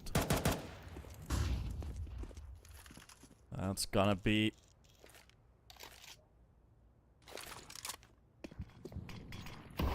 little control for both of the teams at the moment. They're about to fight for in about a second as the smoke is gonna peel off. Actually, through the smoke, Taperware goes. This might be a little bit suicidal, but okay, it's gonna work out for the CT side, win most of the kills here. But a 1 versus 2 isn't the worst situation to be at, especially with the side control and the bomb. Now the question is about Temple. How did he read some of these frags so far? He definitely knows a player was close somewhere towards the connector a while back ago. That's about the other one.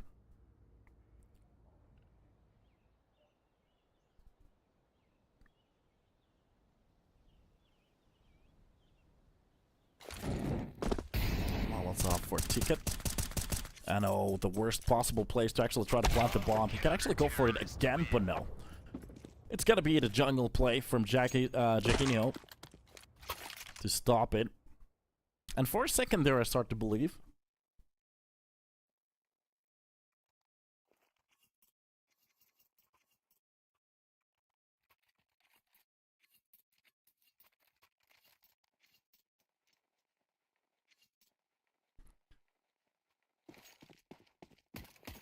Now let's see if they can actually keep this up 6-4.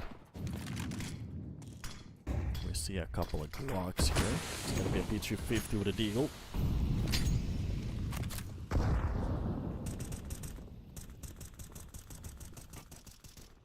The M4 getting a little bit close to that smoke on the edge here. Temple from that little cubby.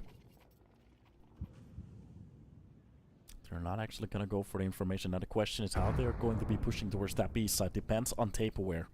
If he's gonna be leaving this middle with noise a little bit too early, that could be Temple trying to find his frag here, just lurking around inside that smoke magic. He's about to be spotted in about a second. This is a lot of information. Oh, Matt Bilani is actually gonna cut that corner. So at the moment it's a bit of a stalemate towards the B apps. And this is Taperware. Pushing from middle, just holding it down. Up off the box it goes, attempting to drop the player from short. Jackinio actually catches the first player. That's going to be the second one for Shen. And right now it's all about to go down. Even if he goes down, they have the rest of the players to get the revenge here. Losing a player, not the end of the world. They can actually pick up whatever weapon and drop it. Here we go. 7 rounds on the board.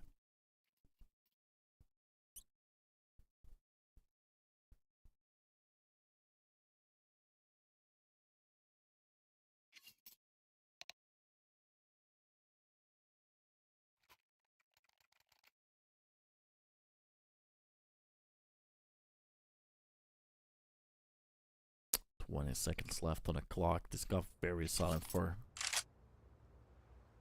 a timeout. Just looking at what they can actually go for. That's going to be the full buy. Of course, one Galil on the mix, but if you want to go for a side push, we have seen it happen with less. So that's definitely not the limiter here.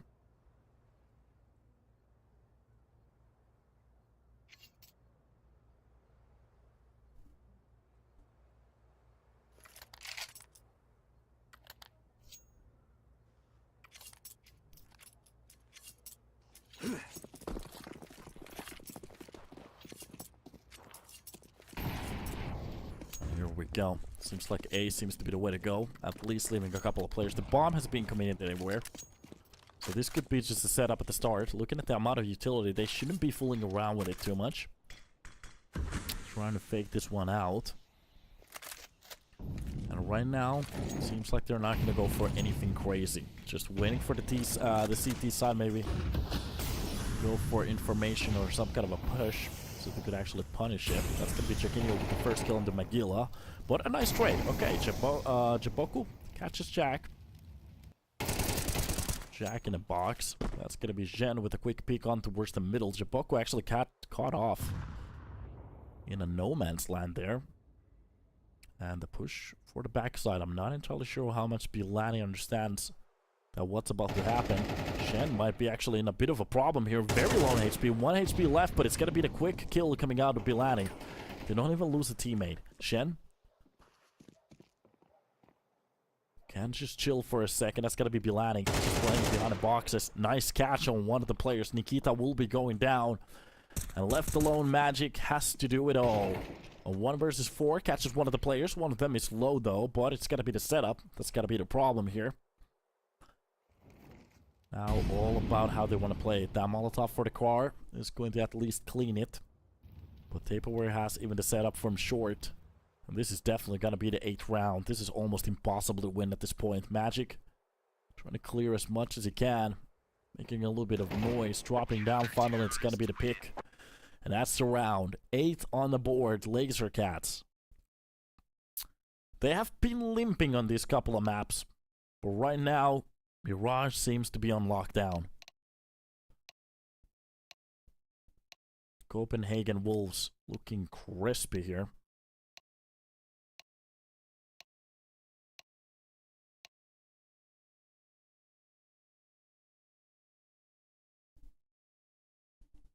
Here we go.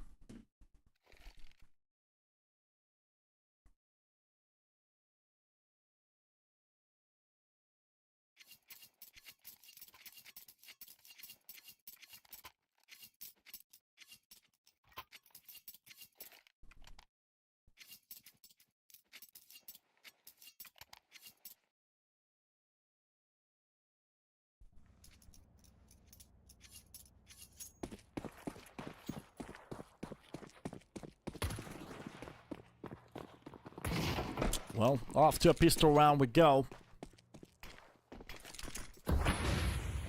And here we go. A full push towards the B side. That's going to be the flashes used for the players to try to get in. Kill for the Yaboku. Actually still sticks around for a little second after he gets actually dropped there at the end. That's going to be Magilla with a couple of kills. Nice catch from the other side as well. That's a triple for him. And the Lithuanian player is actually showing very good at the moment. But it's getting a little bit sloppy, losing the bullets for a second there. That could have got off hands. A nice jump, by the way, from the car. You often don't see that. A lot of people don't know how to do it, but kind of cool when you hit that jump. By the way, how many of the players in the pro scene actually knows how to do that jump? To be honest, it is rare to get a situation where you need it, but if you, for example, want to self-boost yourself quickly for the apps without making noise, that's the way to do it. Here we go. Alright. We are getting a little bit of a fight here at least. Laser Cats. Holding it from the short. That's going to be Magilla left. Ooh, shot to the face. Oh boy, that's not going to be another dink already. Jaboku. Oh, he's definitely going to get challenged. That's going to be the kills. And the dropping Glock to actually find a kill onto him. With a couple of trades coming in. And finally the control has been launched back in. Tempo with a double. Nikita helps out with one. And it's going to be Zhen with the idea of trying to drop a weapon here. It's not going to work out. It's going to be the USB to find the last kill. Copenhagen Wolves, very close to lick the treasure. But it was actually the B side to kind of lose their composure there.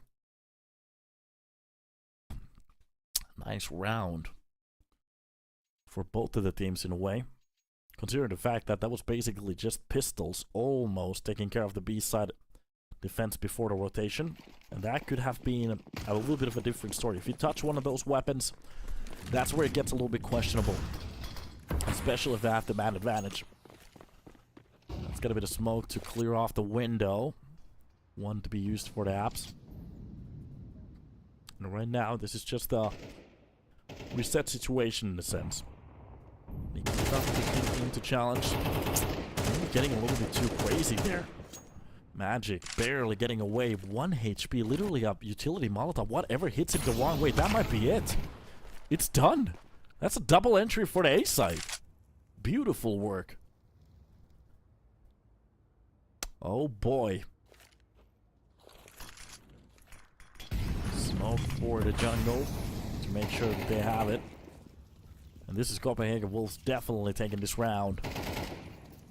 As an Opera, I'm not entirely even sure what to say. Or I'm not the Opera, he's an Opera for that Opera. What he could have actually have gone for. Yeah, of course, in hindsight, walking towards the connector, you dodged the Molotov, but at that point, Copenhagen Wolves, they had the control, so you really can't go for the re-peek. Of course, trying to get that peek could have been a better idea, but it is what it is.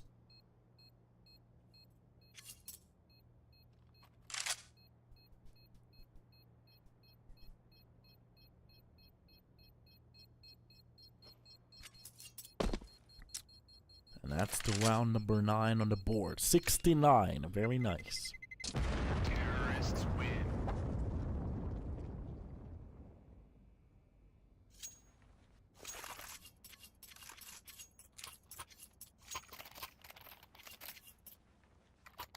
Off to a new one.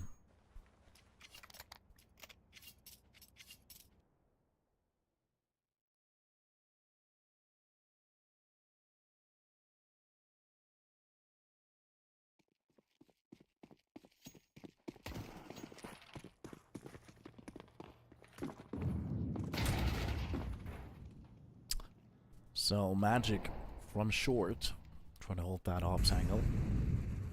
This is going to be a little bit more of a standard round for both of the teams, just holding their ground here. Underground seems to be the way to go. Meanwhile, Magilla between Tetris here, just holding. That's gotta be the smoke to cover up that utility. A Molotov flew behind him, but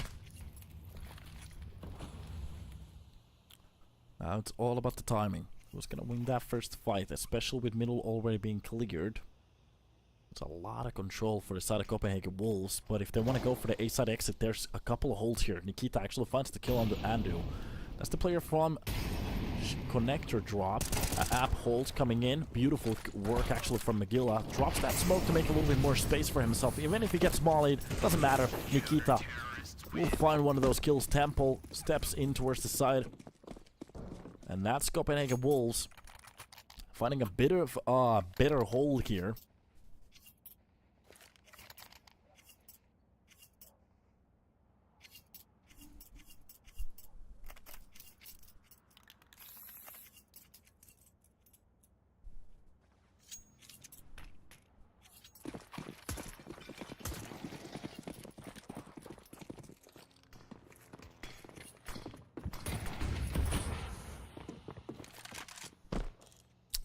Another attempt as Magic didn't get spotted from the last round. This time around, Andu. Full swing in. Shot to the face, and that's done. The Opera doesn't even get the chance to play. Alright. Looking at what else is on the table at the moment. Andu from Connector. That's gonna be Temple. If he's not ready for it, it actually catches him behind the smoke. So that's a 1-to-1 trade in a way. Now the question is, as the round has been in a way rotated or entirely reset, they might actually not know entirely where the push is coming from. There might be a play coming in from the apps, especially looking at the body language at the moment. They are going for the side holds. So, especially with the Molotov being used towards the B side, this should... Wait a minute, they're actually starting to rotate. There's no information at the moment towards the B side. Nothing at all. They're literally just walking towards the A side. The whole side has been getting away. That's going to be the first clue on what's happening in this round. A smoke and a molly, and they have been caught off. This is just going to be a raw 4 versus 4 retake. And to be honest, none of the players been damaged, except by now, Magilla being dropped to 68. Another question for Laser Cats. Do they want to save the weapons, or do they want to go for it? Looking at the money, they should. Tapeaware actually spots Magilla. That's going to be the one kill to maybe make them think otherwise. Tapeaware still looking for the fight here. That's gotta be the swing. Wins that easily. A nice catch from Connector. And that's the smoke on top of the bomb. Now the question is, does he want to go straight for the tick? No, just the smoke is gonna be enough. Wait a minute, he left his teammate. Funnel is actually biking back. There's gonna be the smoke inside the apps. They find almost the kill towards the pit. That was done for a little second. And no time. He has to stick the bomb if he wants to go for it. And I think that's done. No more time. And kaboom. Wait a minute! Oh boy! Laser Cats literally defused the bomb in front of their faces. He just can't find the kill inside the smoke. And I think that was just under the little turn of that second that he actually can have the time to go for the defuse. For a second there, Tapeaware, he was off the site. He wanted to save. Oh my god.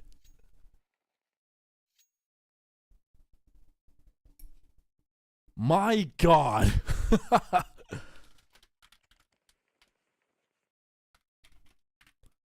Jesus. I'm not entirely sure. I haven't seen a round like that in a second. Literally about a millisecond away. A player spamming the smoke. Just quite can't find that lineup there. And of course finds the last kill. Finds the kill at the fade of that smoke. Jesus Christ, that was just insane. Alright, so we definitely have a game here. 8 rounds on the board. They're actually starting to step back into this one. And that was a shocking round for both of the teams here. Let's see what more they can actually do. So 8-9, literally a round away from it. To be brought back into a tie in a way. Now don't let this go to waste. For the side of Copenhagen Wolves. That's the apps hold from Magilla. Last time it worked. Now the question is, did they learn from it? Magilla playing the same angle again. Especially using that smoke. That's perfect timing on that pick, but it's a perfect timing on that trade as well. Tapeaware. That's just the player before he actually gets to hide.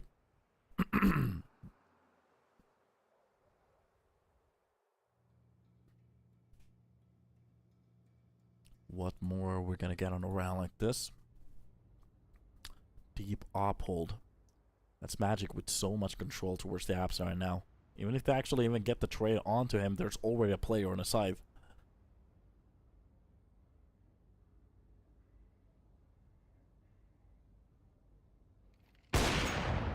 Nice catch for free. Actually doesn't even reset, goes for the second one. That's a double for him. Ready for the player from short. If he wants to go for the pick now, oh, Bilani, he definitely will be dropped off. That's the Molotov, but it's a 4-4 Magic already. He knows. He doesn't have to even stick around. Just jeets it out of the side. That's Magilla from the backside, dropping Gen. And I'm not entirely sure. That's done. 9-9. And there's still so much more to be played. 1 second, boys.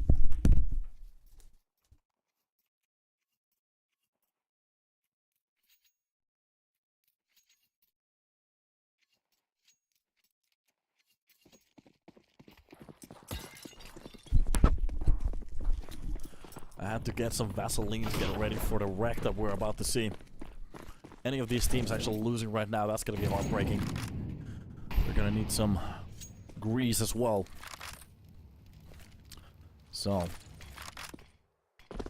Here we go. That's going to be the full B-side push. This time around, the heads will be shown. That is just a shooting gallery from Magilla. The Lithuanian players just literally just dropping players left and right. Short peaks coming out as well. Not really catching one of those players, but he knows. It's going to be information for his team. Smoking off the molly. And you can just see these CTs trying to get inside of that side. Everybody's just stacking it in. Waiting for that drop to happen. Catching, oh, not quite just, but he has a very good angle. Towards the left side of that pillar. Or the wall, actually. This will be a nice catch. Bilani actually catches both of the players, but it's just not about to be enough.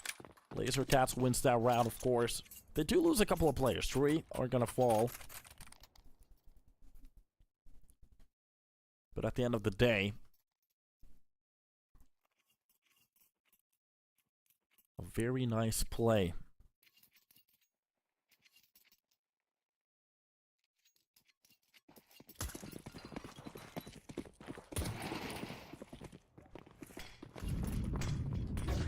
Utility, but it seems like the players are pushing towards the B side. It would be crazy if they wanted to go for another B side play. There's a double hole towards the underground right now. They need that one flash. That's exactly what's about to fall down. It's gonna be the peak. It's a little bit sloppy with the spray, and Magilla wins the fight again. As Tableware drop. Meanwhile, Jen going for the short peak wins it to open up the site. There's actually a chance at the moment. Bilani comes out with one, and right now the bomb will be planted. It's a 3 versus 4, knowing that one of the players should be low, but it seems like Lazer Cats, they have nothing to do with this round. They just want to leave it. That's done. Let's save it. Let them take the tie. It doesn't matter. And I was calling Copenhagen Wolves maybe a little bit crazy here with that B-side attempt, but it works. So, maybe sometimes hitting the head against the table might grant you a trophy.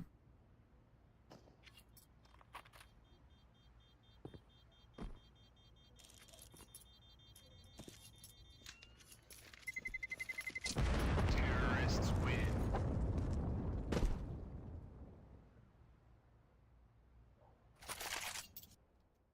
Here we go.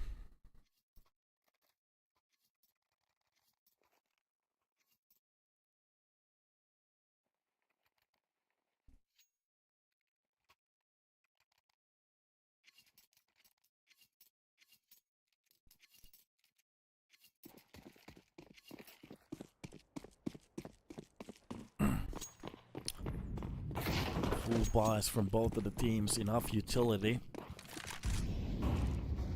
to go for whatever play they want. And are they actually challenging B-side again? Is this gonna happen? Jaquinho, if Magic pushes forward, this could be him going down.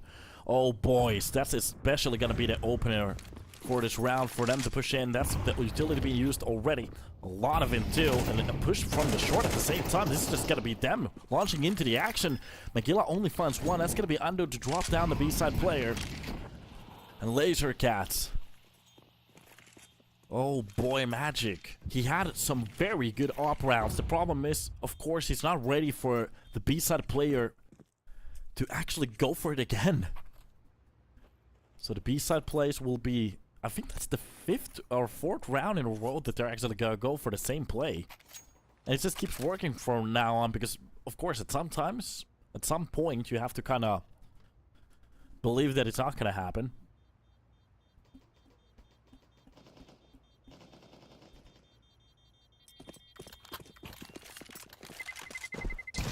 Terrorists win.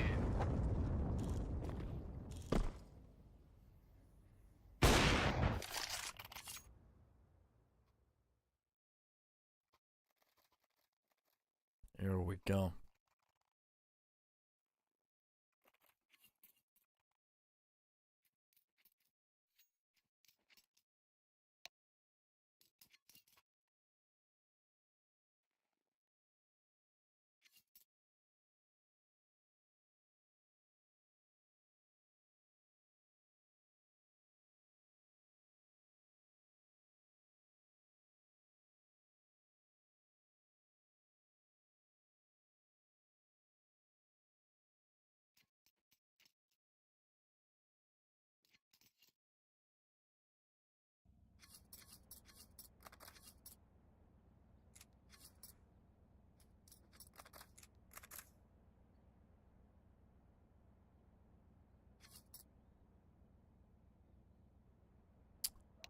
After a bit of a timeout here. Oh, well, we're gonna go for a new one.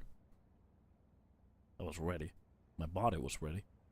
Every single piece of it.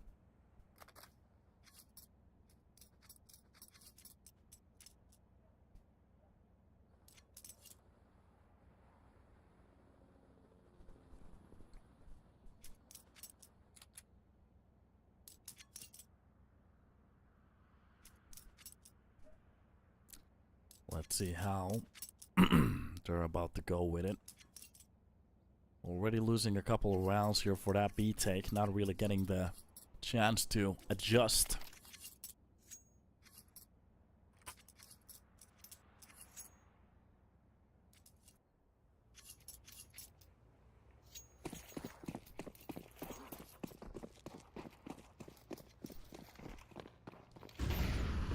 we go.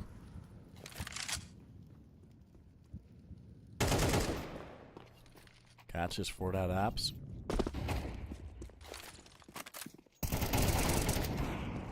Catch from McGill, at least one goes up for the second, just swaps that weapon, knows there's a couple of bullets on that, and 4 for the peek towards the apps. It's gonna be Shen, just a little bit out of position at the moment. Gets actually dropped the worst possible time there, and this is just a hard spot to be at.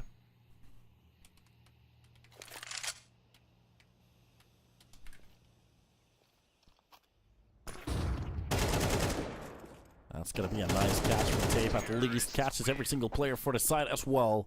Zhen drops Shiboku. That's going to be Tape aware. A couple of kills of his own.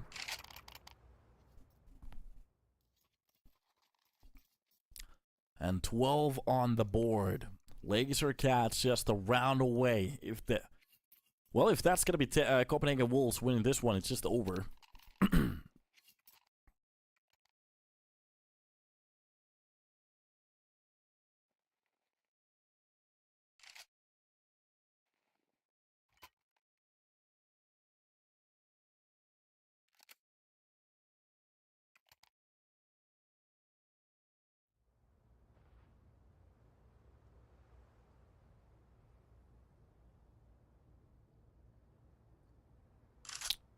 Here we go, another timeout to figure out what kind of a push they actually want to go for. Straight at the end. They start to actually manage to find some kind of a form here.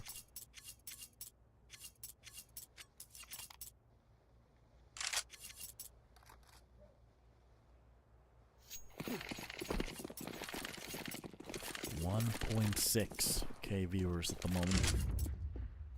Looking for a Laser Cats to maybe bring this into an overtime. Copenhagen Wolves to just win it straight off. That's going to be McGill with the first kill. The legendary aimer has been dropped. Just look at the pace. Running straight into the A side. This could be insane. Even fully blind, he actually finishes off tempo. That's going to be the second kill towards the top of that con. Doesn't actually spot the player enough to catch that kill. It's a little bit sloppy with that shot, but this is getting just into a shooting gallery. Magilla close to that smoke, gets spotted too. It's a 2 versus 2. This is actually still very doable.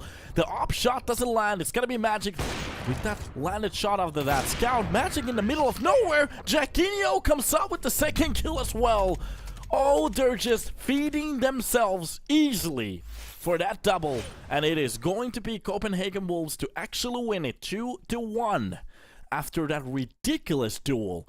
And I have to say, congratulations, it's all deserved. It got a little bit questionable a couple of the maps. It could have been a swing at 2-0 for both of them, but at the end of the day, it seems like Mirage was the way to go. So that is pretty much it. We are going to be taking a little break until we hop into the second match, which will be BC.Game going against Astralis Talent. So that's going to be happening in about a second. See you for that game, and congratulations for Copenhagen Wolves for absolutely giving us a show. Nice try, Laser Cats.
Welcome to the stream, and hopefully you're having a beautiful time as we're going to be hopping into the second game of today, which will be BC Games. Wait a minute, it's on this side. BC Games going against Astralis Talent, and both of the teams, they've had a roster here that's been stumbled up for a little while now. Guardian has been playing in his lineup for 6 months. That's insane.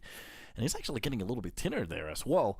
And that's Kakanito, Lekra, and Prime Taps, and J-Chem even joining the lineup 2 months ago. 1.14 while he's been playing in this one. And it's kind of cool to see that there are some names popping in on this roster that are actually pretty interesting. Meanwhile, from the youngsters side, we have Kerr, Ansky, Krok, Zuma, and Zanto. Zanto joined the lineup just a month ago, 0.96 while he has been playing over here. Krok has been one of the leading players with 1.09 so far. That's 174 maps, so that's a lot of games being played for him. And looking at the picks, as we are going to be hopping into this game, and we are actually going to start with a nuke there.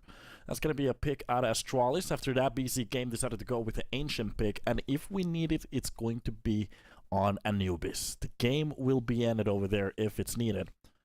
And I'm not entirely sure what to think about this one.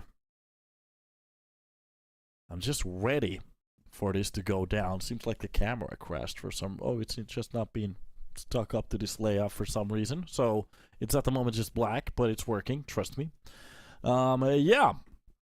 Nuke, Ancient, and Anubis. I'm opening up some information over here for BC Game.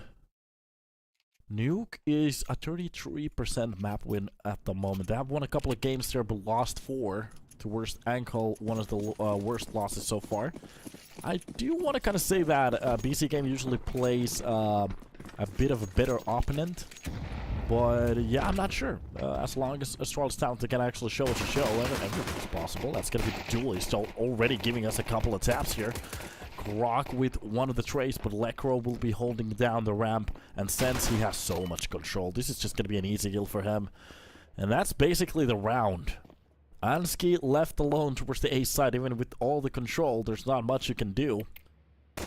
And catches at least one of those kills. That's going to be the bomb brought back in, but a shot to the face from J-Chem, and that's the round. And turn on the lights. Yeah. That was very funny. Constant shit. I'm not actually going to say the last part of that name, but welcome to the stream. Hopefully you're having a good time. And stop, maybe get to the doctor or something like that. Well, BC Game starting strong here on their enemy's map pick. If you were looking for a 2-0, this is exactly how I want to start it. Now the question is, can they keep this up? That's the nades and the utility. Sped at the start. Molotov to make sure that they're not going to rush onto the site. That's a couple of dings there for sense. A couple of the players actually jumping down. It's going to be Prime. Ooh, with the back turn against Prime Taps will be knifed. Ansky had the perfect idea there. Oh, he's going to be trying to chase down that bomb, but it's just not going to happen. Krok left solo on the A site. Not much he can do except try to save that MP9 for the next round. And basically, that's it. That was actually a very nice knife coming out of Ansky. Haven't seen that idea in a while. Of course, usually when you push down the vents, the first spot that you actually want to spec is the single door. Especially if you know that they're going to go for the plant. So, intelligent play there. $1,000 for him. Congratulations.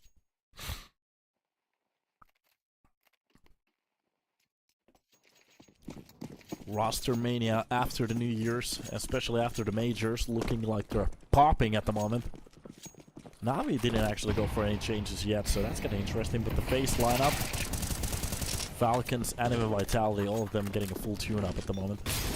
Kinda hurts. Haven't seen Complexity going for new players. As this is insane. It's gotta be outside peak Guardian, getting a little bit sloppy there. Ansky. A nice shot. In that sense, very low in HP at the moment. That's the smoke to try to cover him off. But as long as he lurks around here, he's actually doing a very good job of staying alive. Just a single bullet is going to be enough to take him down. Santo. Nice shot onto Prime Taps. Meanwhile, Rotates away from the outside play. Jacob, he could actually catch one of the players outside. That's exactly what's about to happen. Beautiful way to drop one. That's Sense bringing it back to a 3 versus 3. One of the players still very low, spotting one of them. And that's the nade. That's a flash too. Oh god, Sense. He's actually flirting with the idea of trying to hold this down. Uses all the utility he can. Goes for the quick peek and ski. Okay. Sense.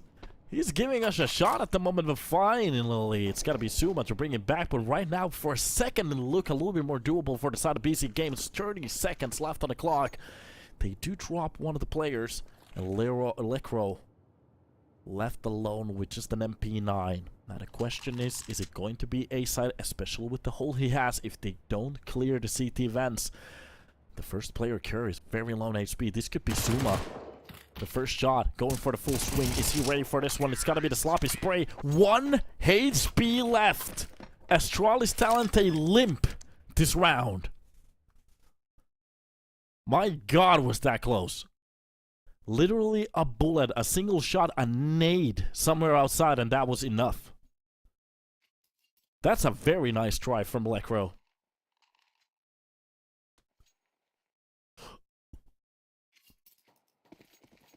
Some people really trusting on Astralis to win this one. The question is, are we going to see a 3-map series? Or is it just going to be the Lonely 2?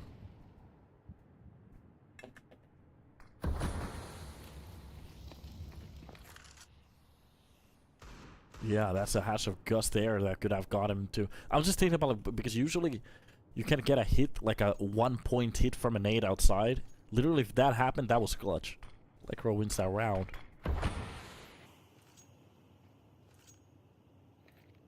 This is just them, Astralis talent, reading that this might be a full lobby crunch. But we're not quite seeing that at the moment. Prime Tap's readying up the utility here.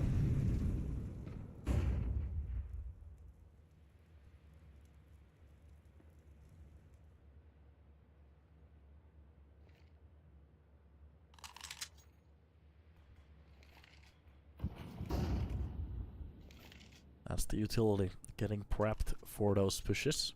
Seems like Ram seems to be the first way to gain a bit of control from this map.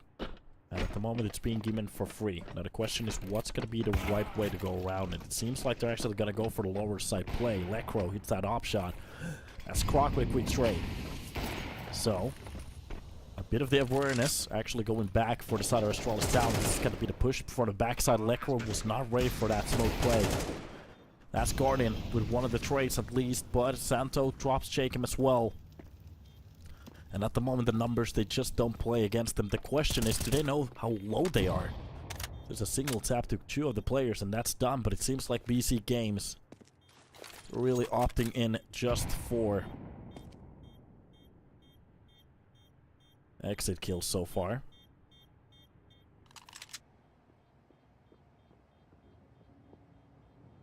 Trying to save these weapons for the next round. It's gotta be the best that they can go for. This could be a little bit of a situation here where he could farm a couple of bucks. I think that's an AK-4.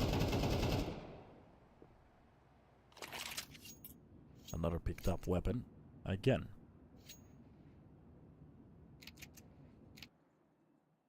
Oh, he didn't quite have the time to actually pull it up. That's unfortunate. Not the end of the world, though. So here we go. Let's see.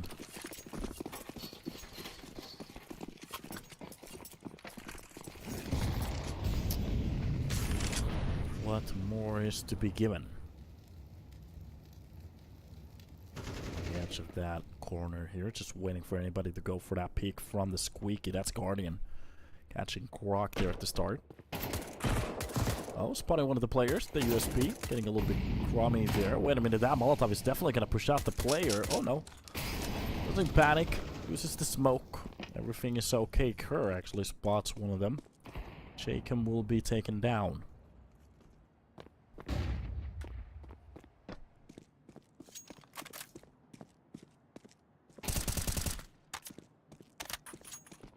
Nice catch from outside. Guardian drops down Kerr.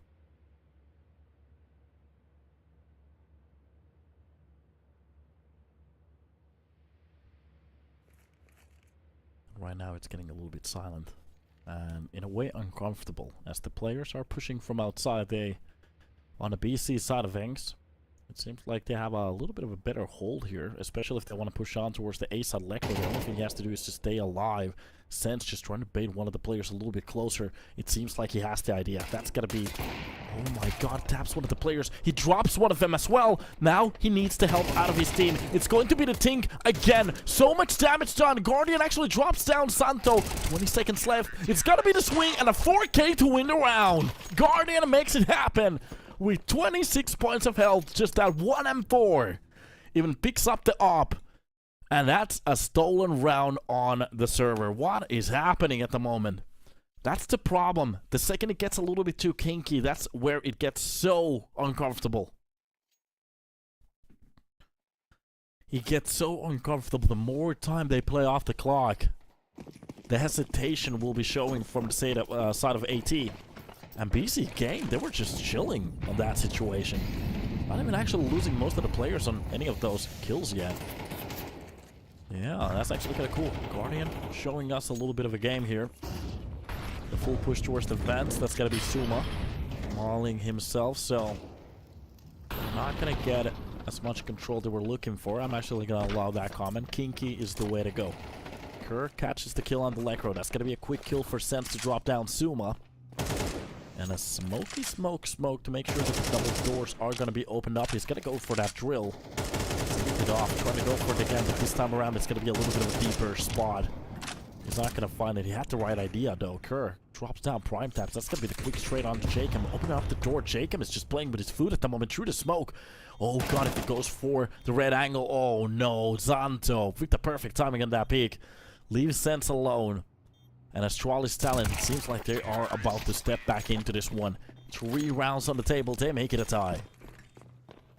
A very nice opportunity for BC.Game to catch the lead here. But the only thing they're going to catch is Fields.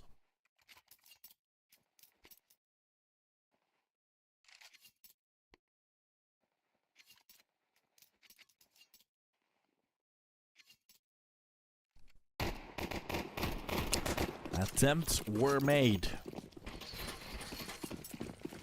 Astralis talent definitely giving us a game here for map 1. Here we go. That Sense and prime taps, both of the players finding respectable kills after losing their teammates. A 3-2 at the moment. This is a little bit of an awkward spot here. Could this round be actually turned around at the moment? They're challenging some very good rounds, but Lekro being caught off guard outside. Maybe getting a little bit too wild there.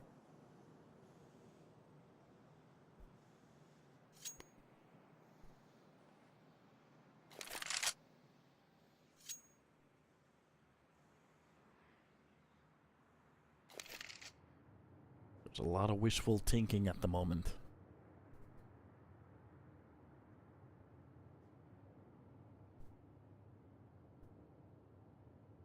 Towards the squeaky.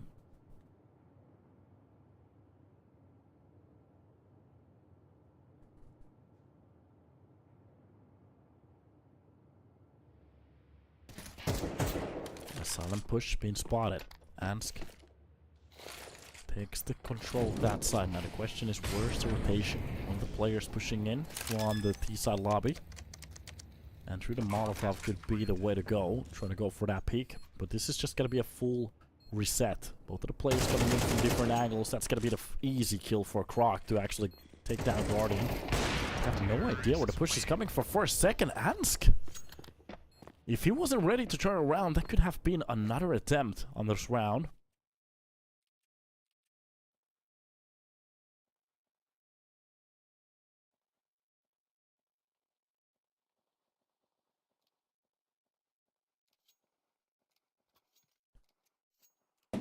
Oh god. Nuke on the server.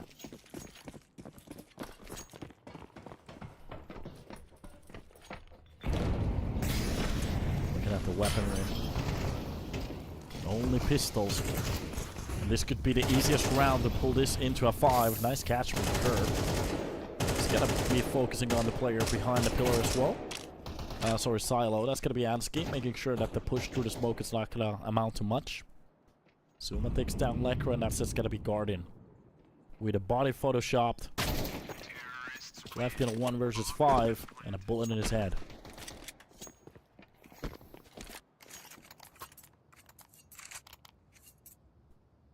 Beautiful work.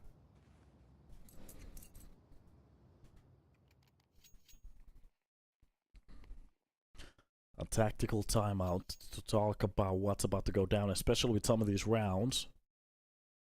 There has been some very good rounds where they have challenged the team, but yeah, especially right now after a couple of rounds lost, they want to actually talk about what's going on, what kind of a peaks Astralis talent they enjoy going for, what kind of a holds are we going to see. So I'm getting a little bit oriented here as a team to get ready for this one.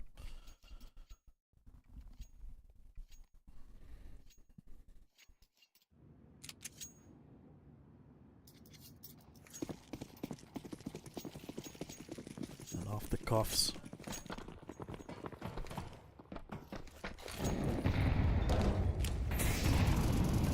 No quick plays except outside. That's a lot of damage done. And F33 with Croc on 27. One of the players behind the red. A little bit low. Croc for a second there. Oh, he's definitely gonna go for that peek. Opening up that smoke with a nade. Catches that kill. Gets the control from the lower. And now it's all about BC. They get that 1 kill onto Croc. It's one of those traits. It's a beautiful swing coming out of Guardian. He's a little bit low in HP, but wins that fight and dominates. AK spots held down. Guardian walks into that crosshair. Maybe trying to make a little bit too much happen here at once. Sometimes less is better. That will be the 3 versus 3 Ansky. Actually makes it a 3 versus 2 the second that I said. Now it's starting to get expensive, at least. Nice peek from Prime Taps. Seems like Ansky sleeps on the wheel just a bit. That's going to be the Molotov from the cross. Catches the kill. Santo drops Taps. That's just Electro left in a 1 versus 2. Now the question is, how is Astralis talent reading this? Is it gonna be the A-side play? Seems like they're definitely gonna go for the bomb plant already. And Lekro. Well, at least the one positive thing is that the bomb just went down. Now it's a 1 versus 2 retake. He needs to make this happen. That first kill has to be perfect. 25 seconds left on the clock. And it seems like he's just gonna go for the save. M4 for the next round. He's not even gonna flirt with the idea. Astralis talent, they will be winning their 6th.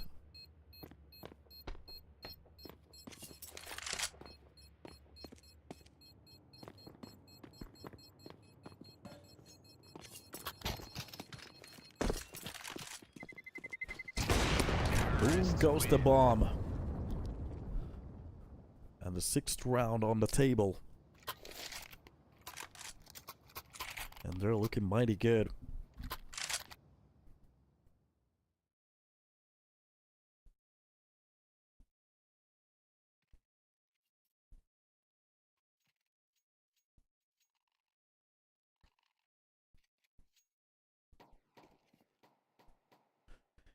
BC.Game with some very good rounds here on the CT side, but just not quite good enough to actually bring it to a victory. It's just gonna be the ramp bash. Guardian drops Kurt. That's gonna be Jacob with one of the kills from the backlines, dropping Ansky. That's the Molotov for the double doors. Pushes Sense away from that spot. That's another smoke there to be used. To be honest, if they wanted to go for the swing, this could be the perfect timing for it. That's a flash right in front of his face through the smoke. And Zuma, he's being kind of pushed away from this spot. They can't really go for the bomb plant because they don't know where the holes are anymore. But oh, this is just going to be the push from both angles. And yeah. Oh, wait a minute. Jacob actually with a jumping MP9, but I think this is going to be it. Yeah, even through the smoke. Santo wins the fight behind the silo, but there was a player behind the smoke, so even if he wins that fight, he's not going to win the other one.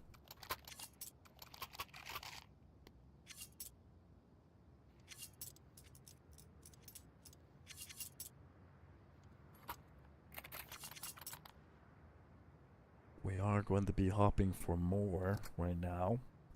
7 on the board. That's going to be 10 rounds already played. Round 11. And right here, BC.Game, the final one, actually steer this into a victory, I guess. It's getting a little bit too close to comfort in a way. It's Guardian holding on top of Silo. Kerr already winning the fight against Jax. Sorry, Jacob. I have different names in my mind at the moment. Prime taps. Still making sure nobody's going to be lurking towards that A side. CJ, not CJ, welcome to the stream and happy New Year's to you and everybody else. Nice catch from Guardian to drop down Croc. So 4 versus 4. With a bit of an attempt. That's the catch on one of the players. Goes for the second one. Suma a little bit sloppy, but he wins the fight. Which I guess is the important part of that. So long as he can drop him, that's going to be enough.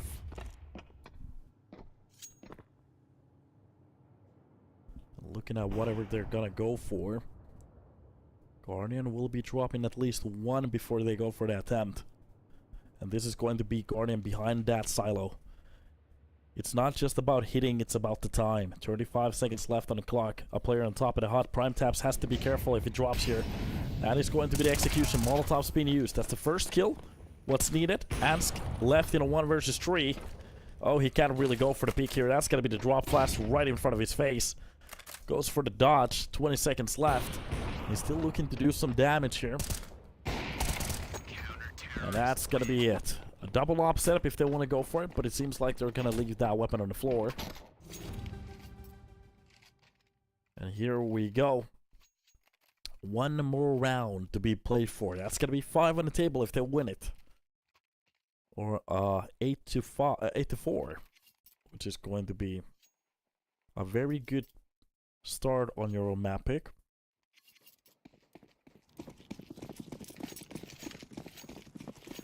Something you definitely want to see.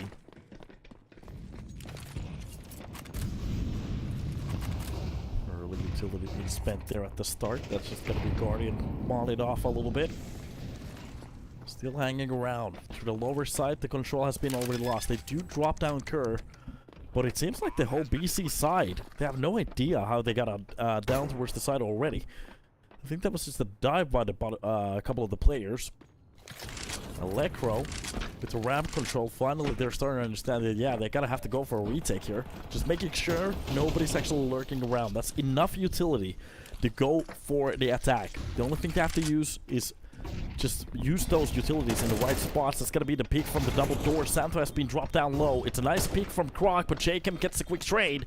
And Ski comes out with a kill on the Sense. And this is just getting chaotic at the moment. They need to get a smoke on top of that bomb. Right now, it's gonna be the peek through the smoke. Make sure that the second player is done to Lecro. Holds on for the defuse. And that's 5 on the board. And Astralis with a very nice start. 7 rounds on this half. And to be honest, that's nothing to scoff at. Even if BC.Game kind of ripped that round away from them, we did see a good half from both of the teams in a way.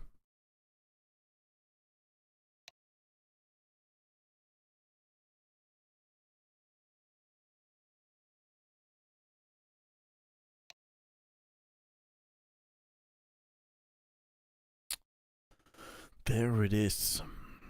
Of course, 5 rounds. That's definitely not going to seal this map for you, but it is going to give you a little bit of a better chance than 4, of course. And thinking about the fact if you win the pistol round and win the round after that, we're getting very close to that tie at that point. Or actually, it is going to be a tie at that point. And just take care of that 1 weapon round, and you already have the pressure on the enemy team.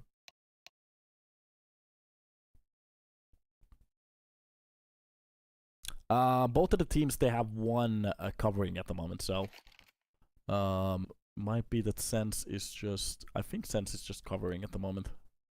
Yeah, because doesn't he play for, he plays for, what is it, Apex, I think? Not Apex, what is it, what was the team's name? I don't remember. Let me just check with his name. There's Sense. Oh, he's actually not. Yeah, Apex. Yeah, Apex wrote him with a KS. But yeah, that team lineup isn't around anymore. It was a long. Yeah, they don't actually have a lineup anymore. Okay. Haven't been actually looking at what they've been doing. They saw basically all their good players before. But yeah. Here we are. Kerr. Yeah, I didn't notice that they actually broke up to that extent. But it's okay. Kerr. Prime Time actually catches one of the players trying to push through the smoke, which is a little bit too much. So this is basically just an easy round for the side of BC.Game at the moment. They're just giving these kills away.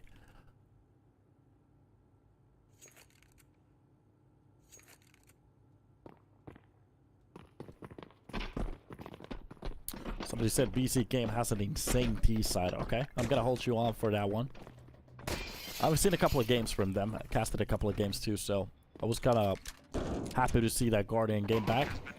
Of course, not a little team like this, but as long as he's playing, that's enough for me. That's a nice catch from Suma.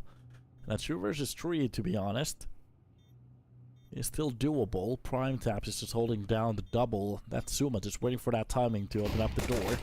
A beautiful flash. It still works out for a kill, Jacob. He doesn't need ice. That's gonna be it, I think. Rock, there's not much he can do. Even he will be found, and that's gonna be the round done. 6-7 BC.Game. They're just waltzing with this one.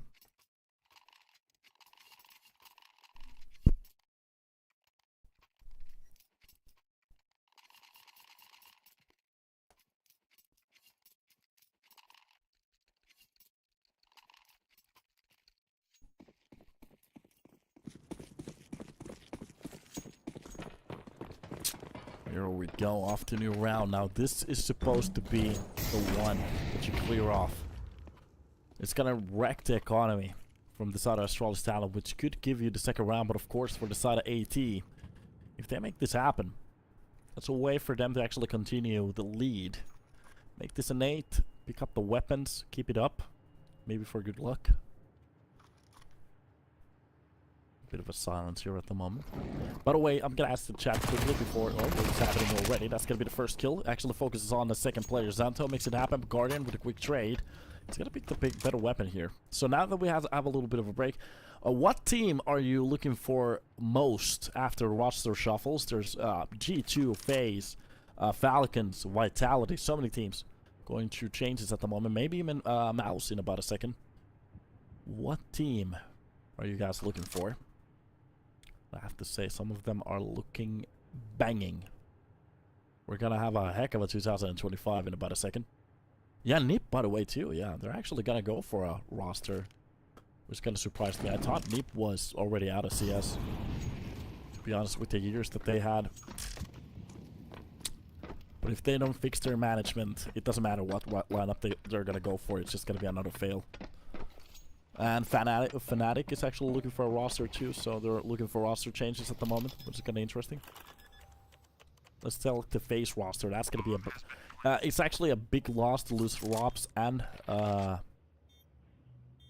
Mr. Twist so close to each other, but the replacements aren't the worst ones. Elise is a very good player, but in my opinion, FaZe still has the problem with aggressiveness, so... I'm not entirely sure. Where's Robs going? I think it was Vitality. It's already been dropped, so Vitality was the first one. Nice kill from Lekro to drop at least one of those weapons, but yeah, BC.Game, 7 on the board. They are going to be saving some of the weapons, so we might actually see another buy here, which could be the end of him. Robs for Spinks, yeah, I think so. Because they dropped Spinks already, and Heroic is looking to revamp a roster at the moment. So we're going to see some new names hit the scene. And I was so happy to actually see Fear from Passion UA actually finally get a chance. So that is one of the best things to actually happen in 2025, in my opinion.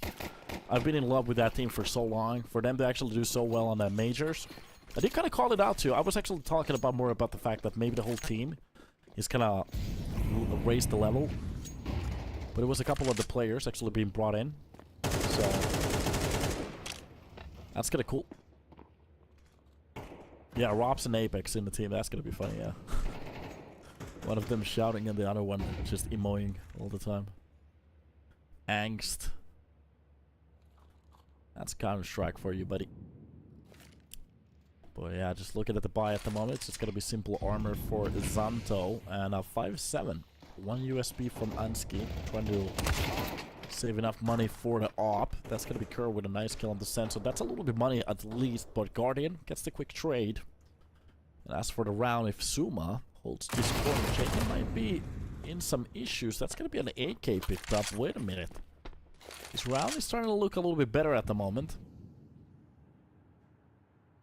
Two of the players on the CT side are a little bit low. But BC.Game, they're still looking to push in towards the B side.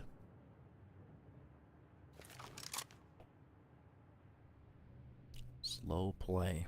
That's going to be Lekro to take out the first two. Guardian very close towards the window. Santo wins that close fight. That's going to be the nade. So please try to drop as much control as you can. Finally, we're gonna see the rotation. Zanto will be dropped. Prime Taps at least brings it to a man advantage at the moment, only for the side of Astralis talent. But they need to get that bomb down. It's a nice peek for him. 17 seconds left to play around with. Ansk getting ready to peek towards. That's a beautiful cross kill coming in for Ansky. And Prime Taps left in a 1 versus 2. He does have to go for the plant inside the smoke. He will be picked up. Astralis talent, they make it as 8.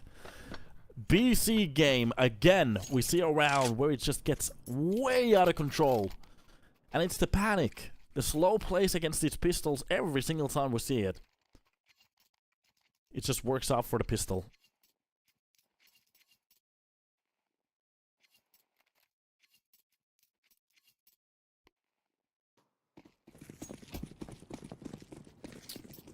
Oh boy.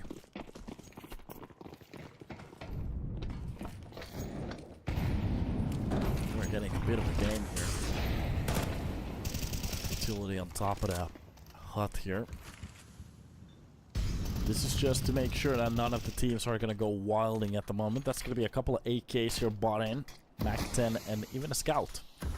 Arnie making sure any of the players. This could be the perfect timing. That's a beautiful peek. J-Chem with some very good plays, and Ansk actually will be dropped to the smoke too. This is so much control for them directly at the start, and Sense will be helping out J-Chem here from outside. If he wants to go for that peek, that's gonna be Santo to show a little bit too much skin, but J-Chem with that flash maybe gets a little bit too crazy there. Santo dropping down the ladders, and he will be traded.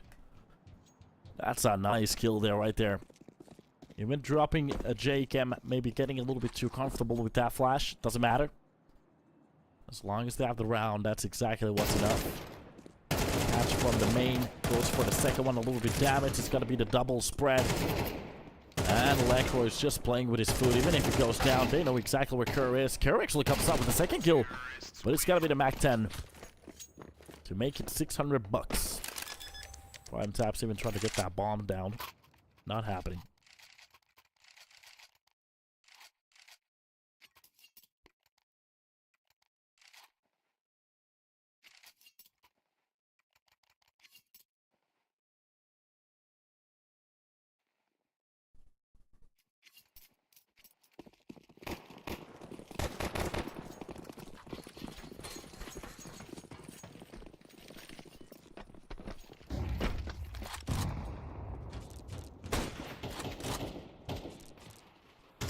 Scout shots.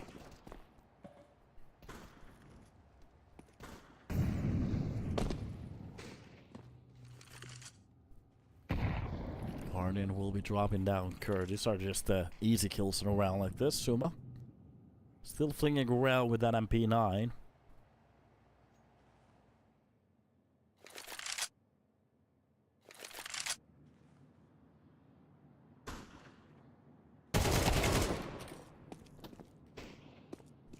Nice catch from J-Chem to drop down Santo.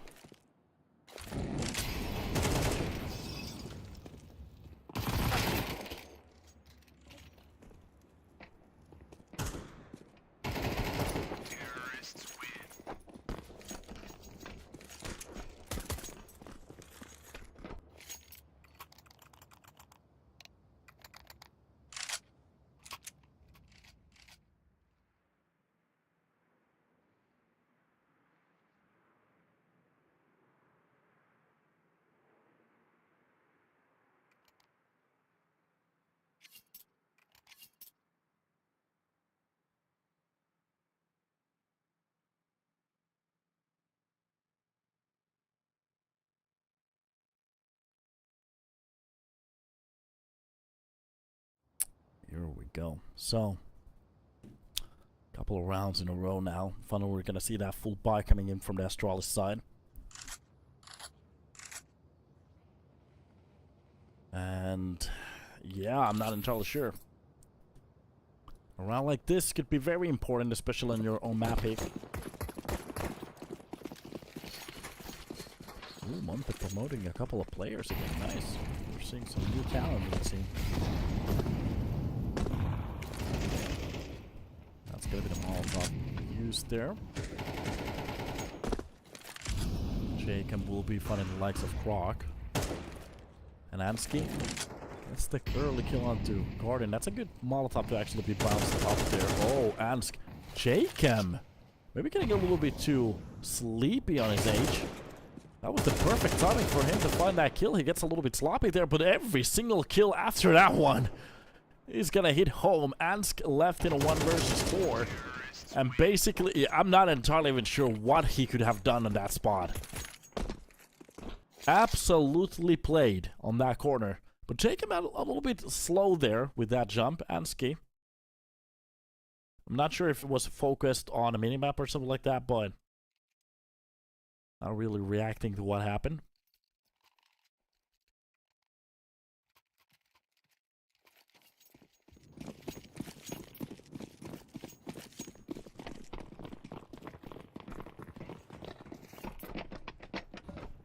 Here we go.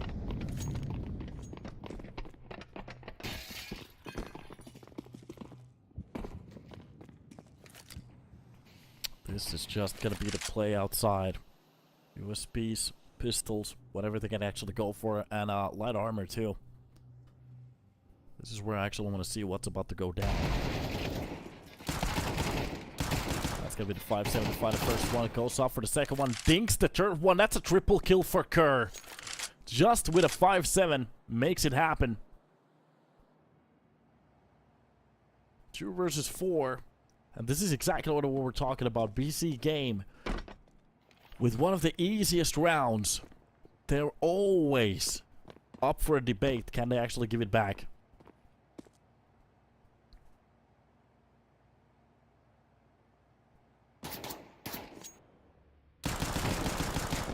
Nice catch on the prime taps, not really clearing the hut. Another 5-7 to the face. This weapon is just insane. For $500 you can do a lot with it. And it's just gonna be the USPs to take care of the last player. And we actually did see a round like this from BC.Game as well, but they're still leading, okay? They can actually go for a buy. You just wipe that round under the table, forget it. And yeah, every single time you go for spoil in the chat, it's just an instant ban. No questions, nothing. Have a great vacation. And no whining afterwards.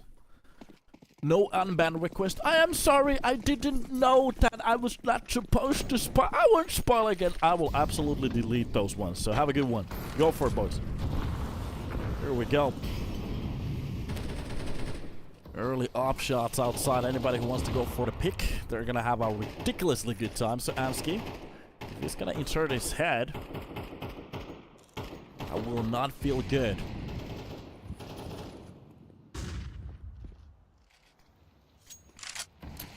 A lot of good spots being taken so far. Ansky comes up with the first kill onto Jake, and that's Guardian with a quick trade. Op to op. A mano a mano. It doesn't quite work out for the CT side, but they do drop a player before Ansky going down, so that's a good way of actually leaving this into a 4 versus 4. They might have a little bit of information here on what kind of a player we're about to see, but still a slow play.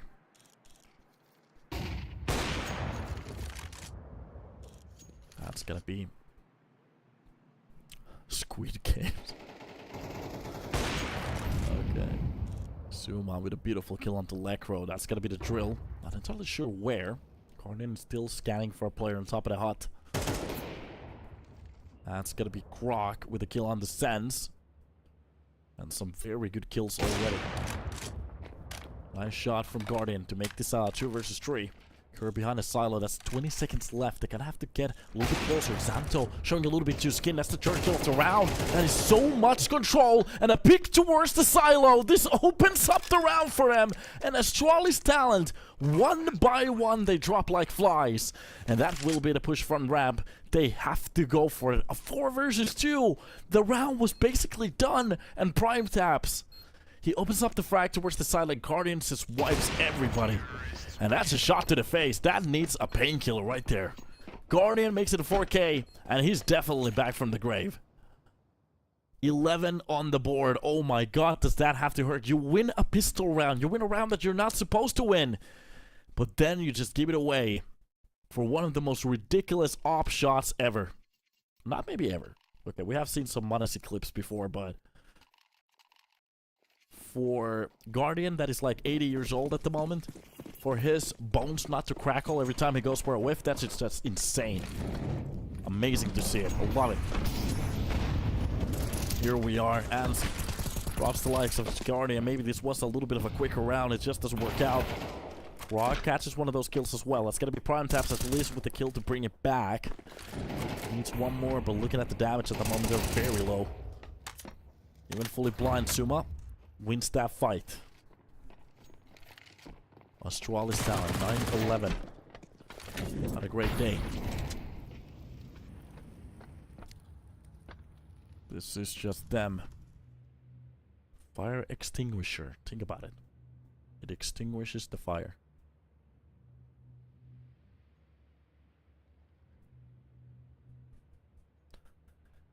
At least with Jacob and Electro.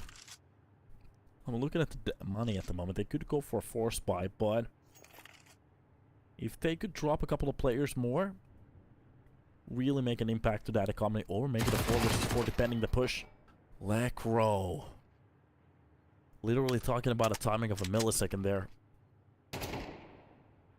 Walking in front of that bullet, and this might be Astralis talent saving 3 weapons per next round, which could be absolutely amazing, especially picking up those AKs. That is going to make their economy pop. What? 20 seconds left. Without the bomb, there's not much J-Chem can do. And this might be it.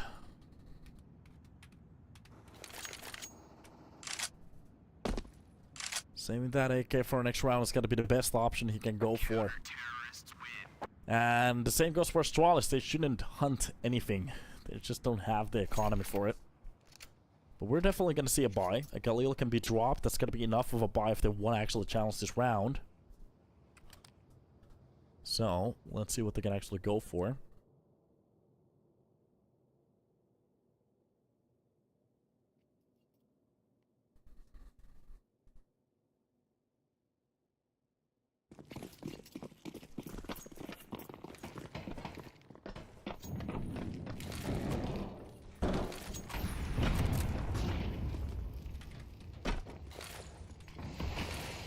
Off we go. A little bit of a nade there on Jacob. That's gonna hurt. Early Molotovs and utility being used. That's Kerr through the smoke, actually catching Jacob. Very good kill. All these shots almost on point. Maybe a little bit over. Oh, Kerr catches the kill onto Lecro too. And this spy will be going down to the dumpsters at this point. With the last burst they can buy for the next round, easy peasy. But of course they need to do something to a round like this. That's gonna be the smoke for them to try to push through it, I guess. Rock him into the smoke, catches another player. And one by one, they will be dropping down like flies. Nothing they can actually do here. Drop Kerr, but that's just gonna be a swan song at this point. Nice kill from Suma on to Prime taps, and that's about to be the round. So we are going to be hopping into round 23. 11-11. A buy is coming out both of the sides. I'm not entirely sure if I vibe with that scout at the moment, but hey, Guardian, if he decides to go for it, I'm gonna support him. in this decision.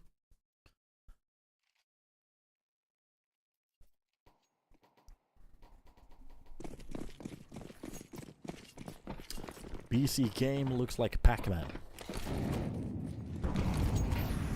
The flash is coming in too. There we go.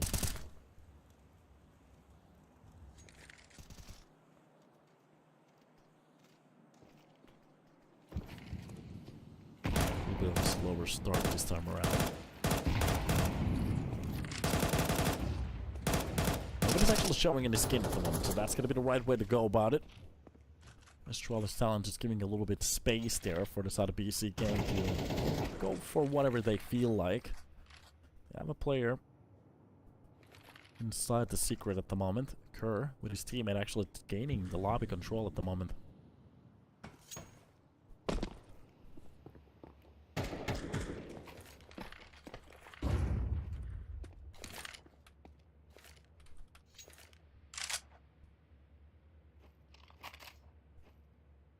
This is just gonna be the boost back towards the catwalk. A challenge from the heaven in about a second. Ansky. Looking at the orientation of the teams, there is a push coming in from Lekro in about a second. And just looking at this, is Kerr with the worst possible timing with a utility in his hands. Actually turning away too.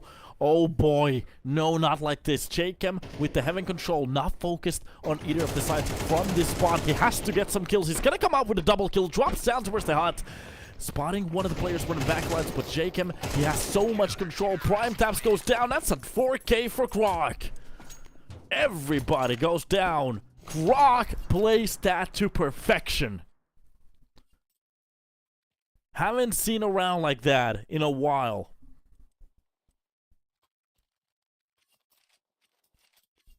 Almost an impossible spot to actually make something happen, but with his spray control, dropping both of the players at the start, even dropping down for some more. And I'm a little bit surprised. There was a player just hiding inside of the heaven. We just didn't get that. That works out. Technical pause, BC.Game. So close. They really want to bring this to an overtime. Knowing that a 2-0 victory could be very close. Meanwhile, for Astralis Talent, a fresh breath air. A breath of fresh air. After a couple questionable spot going against a major finalist. Or actually a couple of them. Looking to hold this one. To make it happen. Here we go.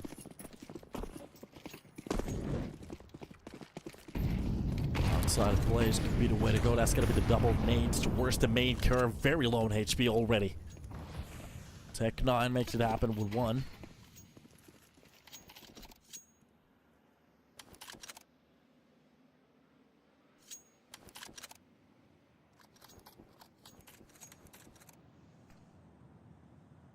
There we go.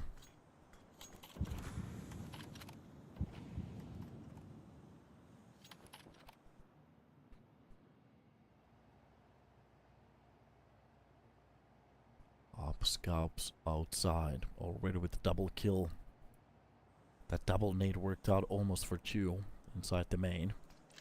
And this is its BC.Game, going for those quick pushes at the start, then just entirely chilling out. Idea is to maybe make Astralis Talent make some mistakes here, but they're definitely not going to go for it. But the positioning behind the red at the moment, this is just insane. You could actually go for one or more. A quick kill, but a quick trade coming out of sense too. Okay.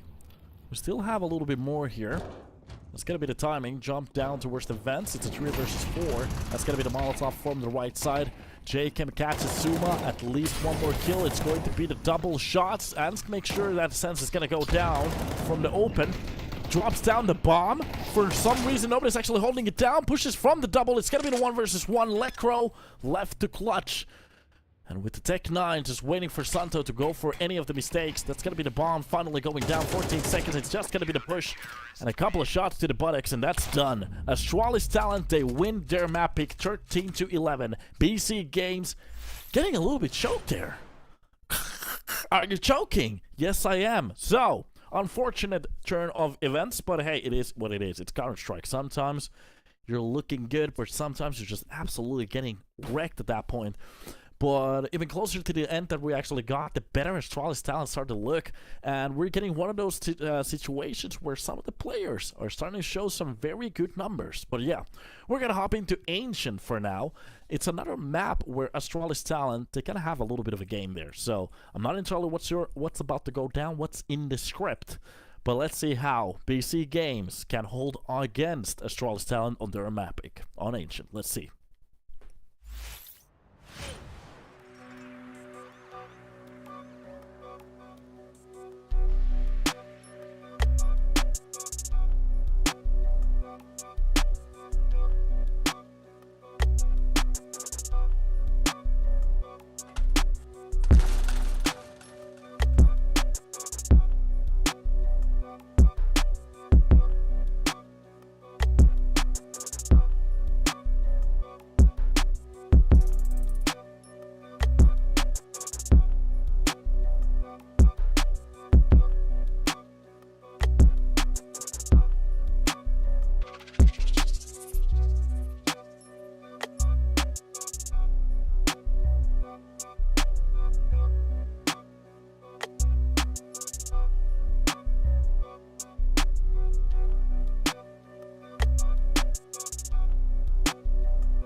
Welcome back to the stream, and hopefully you're having a good time because we are going to be hopping into Ancient, which is going to be... This is going to be PC's map pick. So, yeah, after a very close loss here on a nuke, Astralis actually, they're finding themselves in a little bit of a spot where they could take this 2-0. Now, Astralis Talent, they have played Ancient a lot. I've been actually watching them. I've been actually casting their Ancient games before. And there is something there. So now the question is, BC.Game, are they ready for the attack? Especially with some of the utility being used at the start to make sure that those pistols are not going to get so close. Where's the CT spawn there? It's going to be the full push towards the donut. Already catching zoom up, but it's going to be curved with a quick straight. The USB starting to pop off from the side. That's going to be the emblem. The other round, it's actually bugged on the weapon at the moment. It doesn't matter. A couple of kills there. Ansky actually comes out with one as well. It's going to be the duels to get into work. Lekro with 26 points of health, trying to limp into their side at the moment. The bomb is actually dropped over there. And Jacob, he will be trying to play that slow game from the behind. Ansky attack to the face. That Glock actually comes off with a very nice kill. A second actually found from Jacob. And these pistols, they're starting to look very formidable at the moment. There's another alert coming in from the back lines. A missed shot, which is very important to actually hit that one croc. We'll be trying to go for that quick swing in about a second. A missed shot from Jacob. He knows he's low. He has to go for the peak here behind the pillar. There's a lot of space to play around, especially with Croc's skill. A 1 versus 1. Jacob is ridiculously low in HP at the moment. That's going to be another swing or the attempt. And a push close to the side. Only a bullet needed to make this happen. And it's going to be the shot to the face after a body shot. Kerr controls it, wins it, and that's going to be the first round for the side.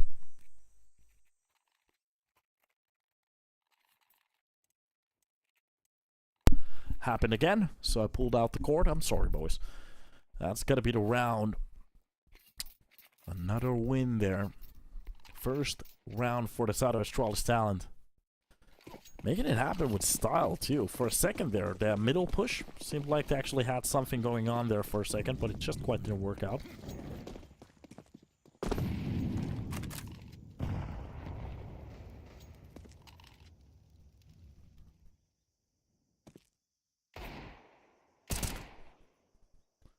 Couple of the deagle shots being spent, but that's going to be Kerr with the kill to the face. So, M4 will be accurate. Croc will be dropped, but... And it's actually Jacob still alive with that deagle. I wouldn't go too crazy against it.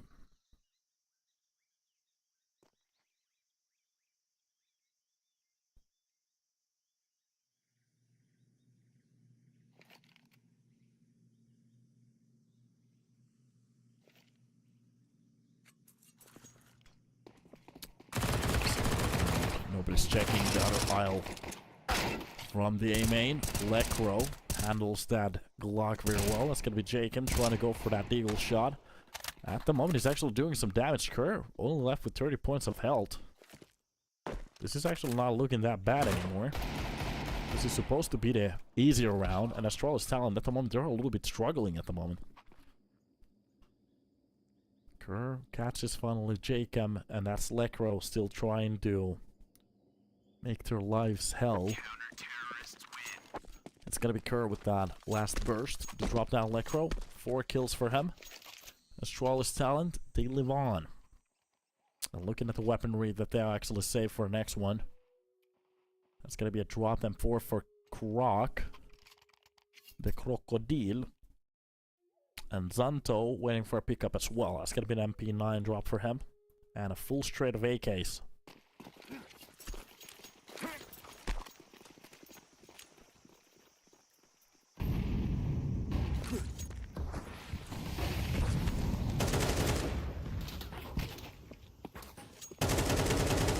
Damage done to Jacob. Trying to go for that early pick. Weapon speed's popped up round. He's gonna be actually okay with that Galil at this point. Lekro being dropped to 16 as well. Sense actually finds the kill on the Croc through the smoke, so that's a good kill for him. But a couple of the players, they are a little bit low in HP. They have to be a little bit careful right now. They want to approach the rest of the round. Just a simple nade on that push could be enough. Meanwhile, that's gonna be the Molotov to push out the player from the cave, and a nice point to actually go for double peek there. Prime Taps is gonna take care of Kerr. That Molotov is gonna be perfect. That's the smoke for long. Some utility to step his teammates in. Right now, it's all about the individual performance, especially with rotations coming in. There's still a player towards middle. He could play a little bit tough for his teammates. 40 seconds left. That's going to be the Molotov to try to push out the players from the pit. If they actually want to go for the execution right now, they are surrounded. There is a hold coming in. That's the flash to make sure that they can't go for the perfect timing on that push. Angst comes up with a triple kill to bring it back to a 2 versus 2. And Jacob, he has to cheat the site. Nothing in it. And they have to have the read that B-side is going to be the prime target here. Zanto with Ansky, both of the players just limping. 45 and 44. To be honest, it's enough for a fight, but Guardian, as long as he gets those bullets, that little circle, it's going to be enough. Jacob, literally one-tappable. Basically any bullet anywhere, and it's done for him.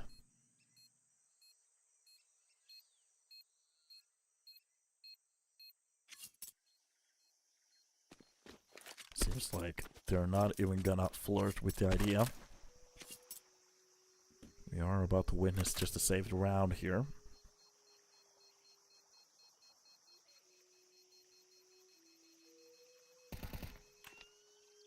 Kind of waiting for a little bit more action here, but exit kills are going to be enough.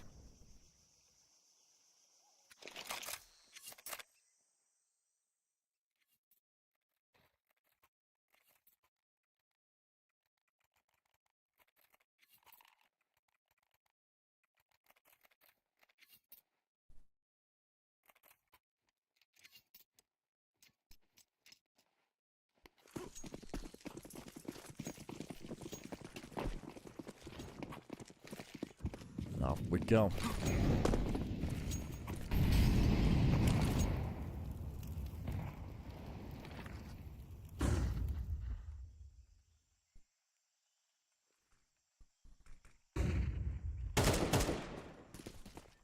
Early picks.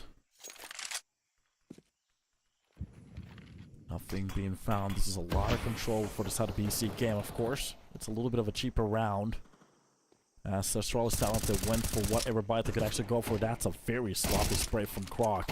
But he's going to be actually replying back with one of the kills, but it's a quick trade coming out of Guardian. And Ski comes up with one, so at least they get the numbers very close to each other. But Suma, he literally just ran across that red. They know exactly where some of these players are, especially with the push coming in. That's going to be the flying kill. A smoke to cover it up. An AK picked up, and this is so much control for the CTs. At the moment, it seems like they're actually focusing up on Jacob as well.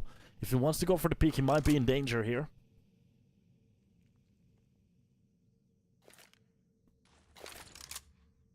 Oh god. That's gotta be a little bit damage done. Sense drops Ansk. That's gonna be Sumo with the kill onto Jacob, but it's going to be from the off angle. Suma makes it happen.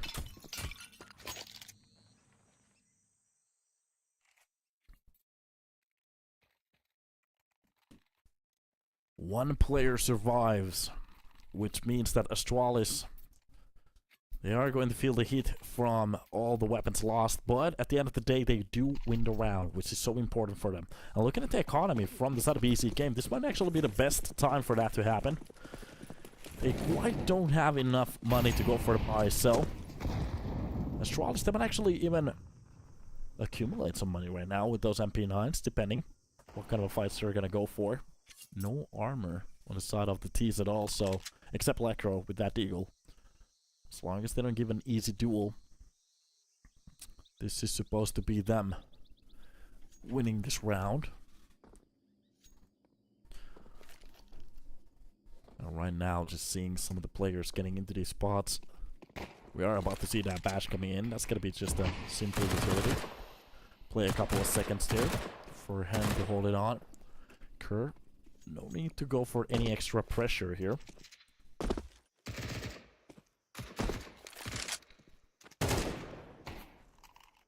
It's gonna be that AK too.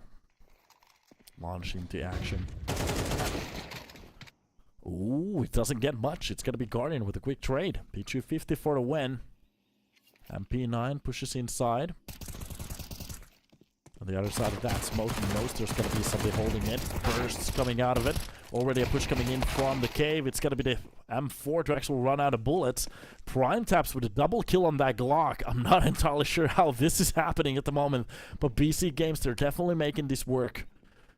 Neither of the players, or actually Prime taps, he doesn't have the armor. He's gonna walk in. That aim punch is gonna push him up to the sky. Xantos with the kill, and it's going to be him with the other one onto Lekro as well. And again, barely holding on to the round. Oh boy.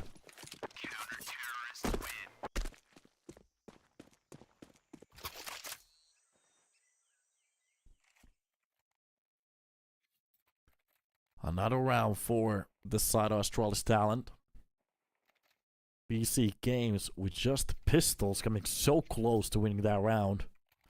They do play very well, so a very nice attempt for them.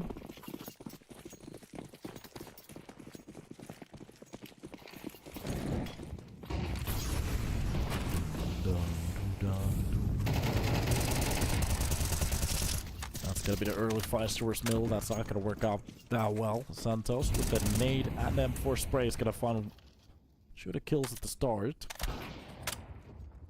That's Guardian with at least one reply, and Skip will be dropped down. Kerr has to be a little bit careful from the cave. He does get to actually catches the kill before going down. That's very important.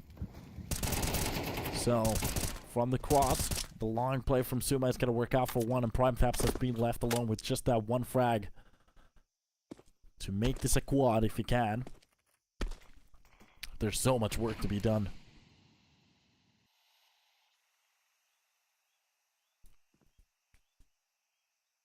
From the lane. And at the moment, it seems like he's just thinking about saving. Even the bomb is so far away, there's no reason to go for anything like this. He could go for a crazy A-side play. Nobody's actually holding the side at the moment, but yeah, I'm not sure. That would be so insane. So much time would be lost by then. Especially as he has to take a peek to every single corner right now. If he could grab an AWP and bring it back to Guardian, that could be the way to go, especially with the push coming in here. This is the time it's just going to be perfect. Yeah, a shot to the face, that's an AK on the floor for him. And no, wasn't even close of actually happening. So many steps before it's actually doable.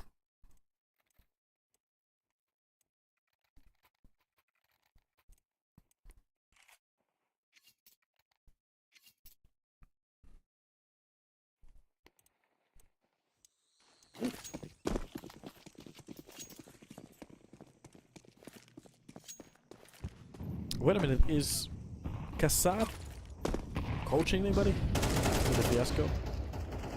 I don't think so. Yeah, no team at the moment. Oh, that's unfortunate. I have to see him.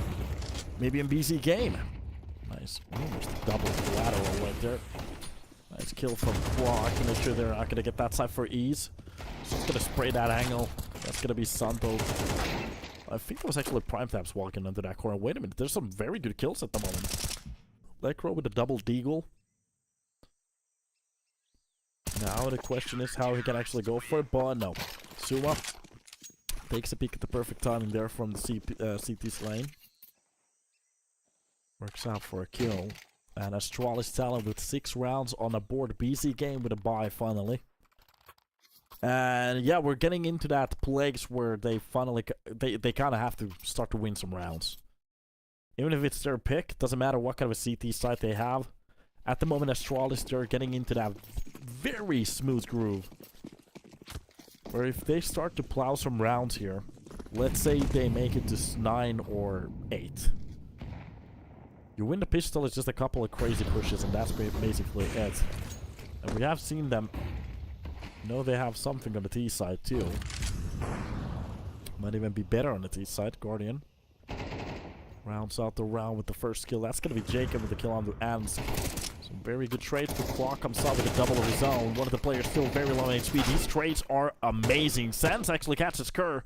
And it's a 1 versus 2. Both of the players, basically, this is actually doable at the moment. Zanto just has to catch the timing. The bomb is still on the site. And inside the smoke, it's going to be him getting into a little bit more of a comfortable spot at the moment. Now the question is, can he avoid neither of the players actually spotting him? Watching towards the middle. Making sure nobody's going to take that peek from over there. Now it's all about the timing. That one shot, one perfect timing to make this a 1 versus 1. And it's so much more doable at the moment. The bomb will be picked up. It seems like Jacob is trying to rotate that bomb back towards the pit.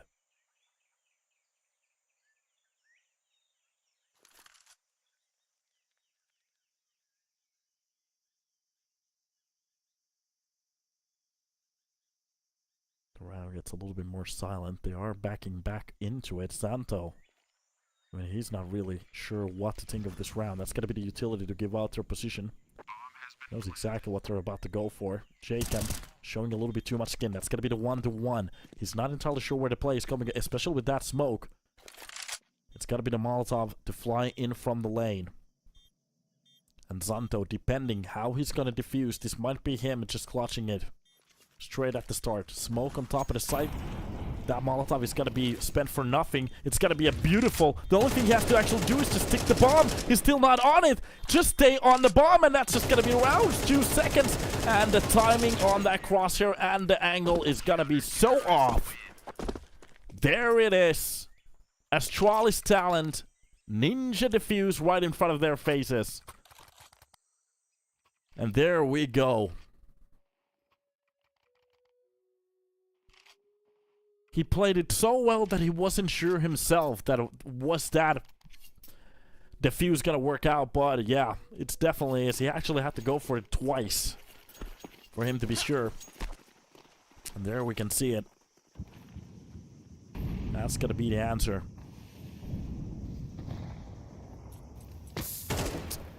Oh boy.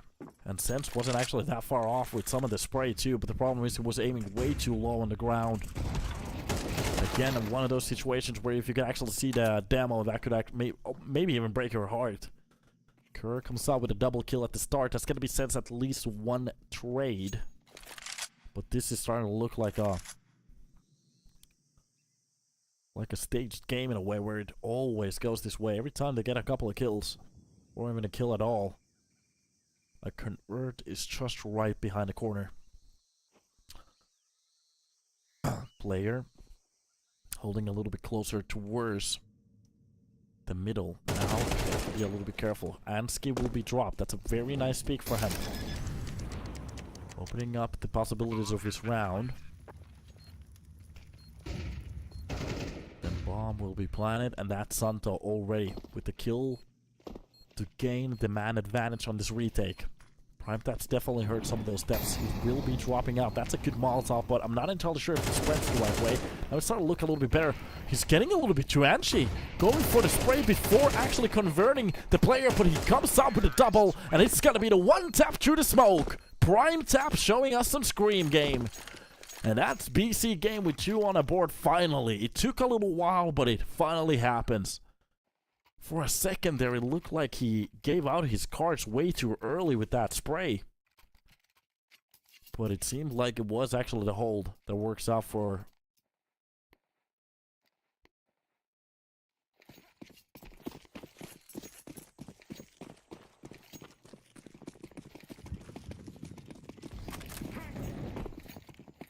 There we go.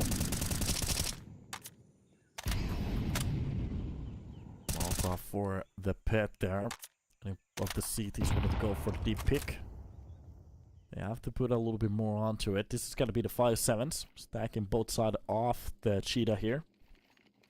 So if they want to go for the pick, it's not going to be an easy time for them. We have seen some ridiculous kill games already from the 5-7s. Guardian actually drops down Ansky for the side. I'm not entirely sure what kind of a fight was that. Oh yeah, he tried to go for the wall fight. Okay, just for the head angle. was just a little bit quicker and trigger. That's gonna be the second kill. Almost goes for the third one. Kerr picks up the weapon, goes for a double. Alright, that's gonna be a weapon picked up again. If they can actually find it inside the smoke, already on the side, they might be walking into a trap, but it's gonna be Lekro to save his teammate. It's a right play. And a 1 versus 3. This round almost found a bit of a chance here for the side of Astralis talent. But right now, the control is with BC.Game. Third round on the board in about a second. Prime taps, goes for a swing, catches the headshot. That's the round.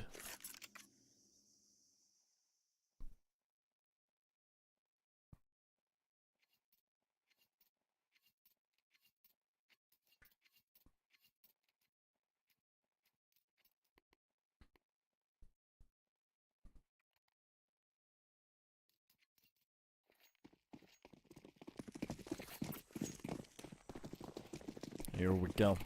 So, we're about to get a new show right now.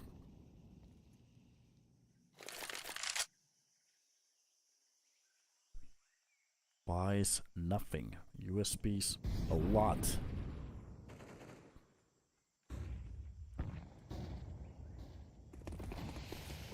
And a push towards the B side with most of the CTs just looking for a holiday trip at the moment. They're so far away from the action, so it doesn't really matter at this point. They could go for a couple of kills here and there. We do find one with Ansky.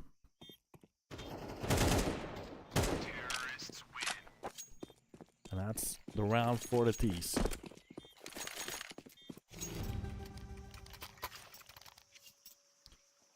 Here we are. Straight into round 12. For the side of BC Games, this would be amazing to win it. Gain that momentum for the next half here for Astralis, of course. If they could win this one, catch a round on a pistol as well, that would be huge. Making that 2-0 look so much more likely. Meanwhile, for the side of BC Games, they want to fight for this round. That's going to be J-Cam just bursting into middle. Finds that first kill. Gets a little bit sloppy with the second one. That's Xanto, Croc, and Kerr. Everybody stepping in until it's 2 versus 2. One of the players is a little bit low in HP. Prime Taps has to be careful on what kind of duels he's going to go for, especially as they are separated. Lekro making so much noise would... I think that is Ansky pushing behind him, and now as he's gonna go back, I think Lekro spotted him. Ansky showing his back, and this is gonna be the pick. The barrel of that weapon has been shown. Everybody is just confused at the moment. Ansky didn't spot Lekro on that push. And the timing for that was amazing for the Swedish player. Jonas Olofsson. Finding that little bit of a timing and going for it. Right now, it's all on to Santo with 1 kill already. He needs a hat trick to shut this down. You take a hat, you put a trick inside of it. That's a triple kill for you. He's gonna go for the wrong side this time around. The call is going to be wrong. 33 seconds left on the clock right now, and that's just gonna be the B side of control. Taking BC Game. They went for the right.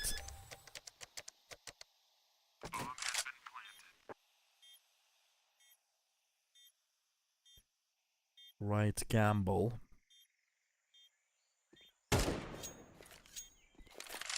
And this is Santo from the long on top of the Molotov.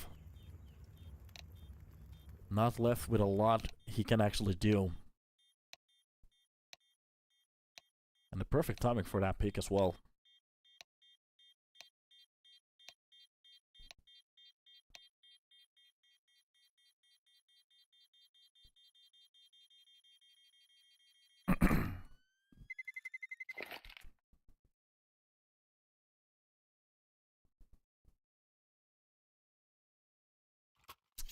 Switch of the side, 5-7. Now the question is 7 rounds enough for Astralis talent? Is it enough for BC Game? Are we gonna see a third map here? Anubis. Already starting the day with it. Could we close it with it as well? All 3 maps being seen on this series. Both of the series, actually. So now it's the time to actually make it happen. So, early utility will be spent towards the B side. This is Astralis Talent just trying to march in. Prime Taps will be the first one in line to try to go for it. And he actually drops a couple of the players. But the bomb will be brought. And it will be planted. Now it's going to be the 4-man retake. 1 from short. Rest of them will be pushing in from lane. And that's the deeper Molotov. There's a lot of utility being used in this round. That's going to be 3 players pushing at the same time. Ansky actually brings it back to a 2 versus 1. Sorry, a 2 versus 3. That's a 2 versus 2 right now after the Santos game. A quick push towards the short. A catch from the long. And the only thing Kerr has to do is just play time. And he's doing it so well trying to get away from this fight. 69 points of health. He's still just whopping around. It's going to be the duel. He's trying to go for the fight. Going for the fake defuse. And Kerr, I think he won it. He won it. Oh boy. Just a single bullet more from those duelies, and I think that was it. For some reason, sensed. I think he stopped shooting. I don't think he ran out of ammo. I'm not entirely sure. Oh god, Astralis. They win that round on a hair's pull. I'm just gonna say that was everybody was on the edge in that round. Prime Tap starting the round with a double too. For a second there, it looked like it was going to go for the full triple. That's going to be the shutdown right there.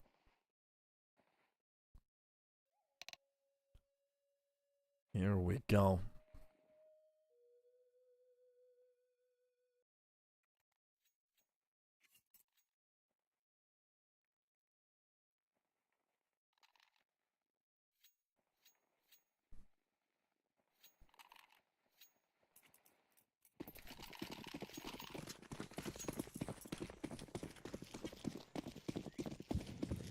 And off we go.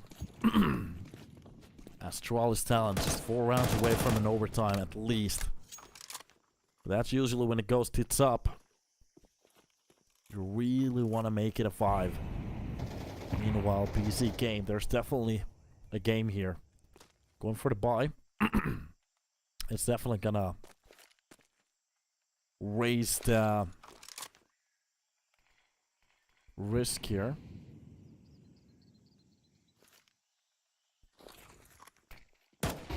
Pick in towards Donut. That's a beautiful flash too. Make sure that they're gonna lose the control there. Can't go for the re-aim at that spot anymore. So losing that corner is gonna be huge for the side of Astralis Talent. Exactly what they're looking for.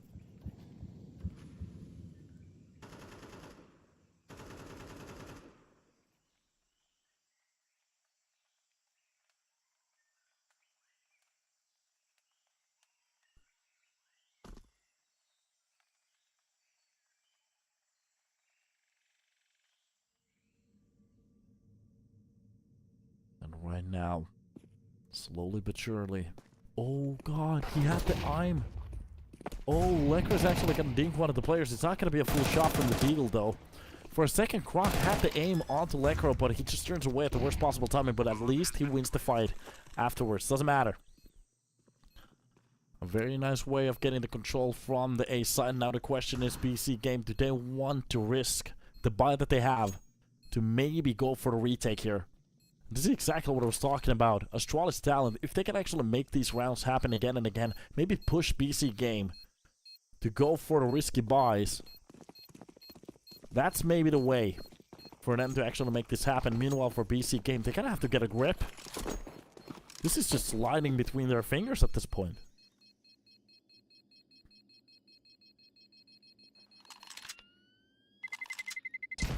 Terrorists win.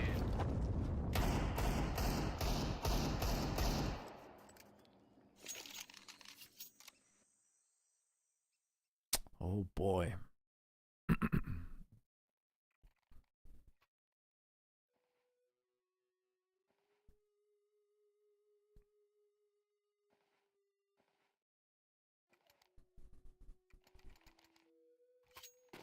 Boy, oh boy.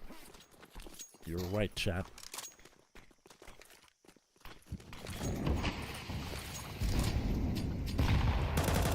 Here we go. Early utility will be spent towards middle.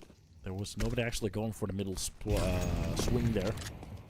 We're not going to take a single point out of the utility used. Meanwhile, Suma just checking corners, making sure that anybody behind that smoke will be respectable. That's going to be a new smoke. This time around, a little bit of a deeper one for them to have a little more space to play around with. And right now, Rock starting off the round with a kill. It's gonna work out. Lecro beam drop early. That's a very nice shot coming out of Croc. He was actually pre-aiming that corner too. So, of course, it's no angle.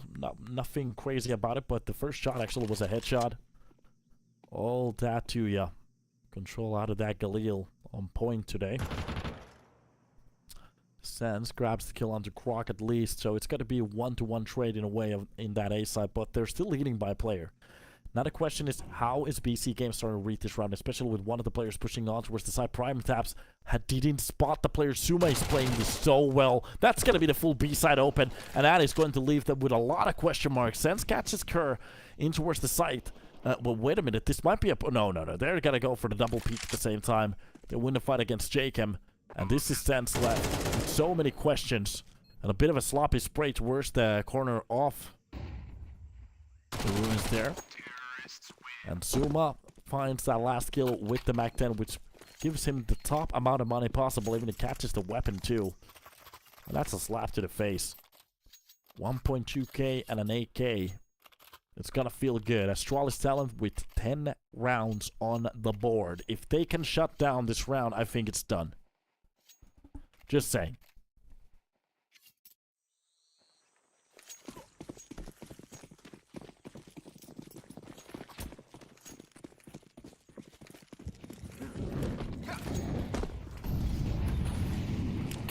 Early attempts. Jakem wins the fight against Croc at least. That's gonna be the spray through the smoke. There's so many. A shared kill, a flash, a smoke. Maybe aliens.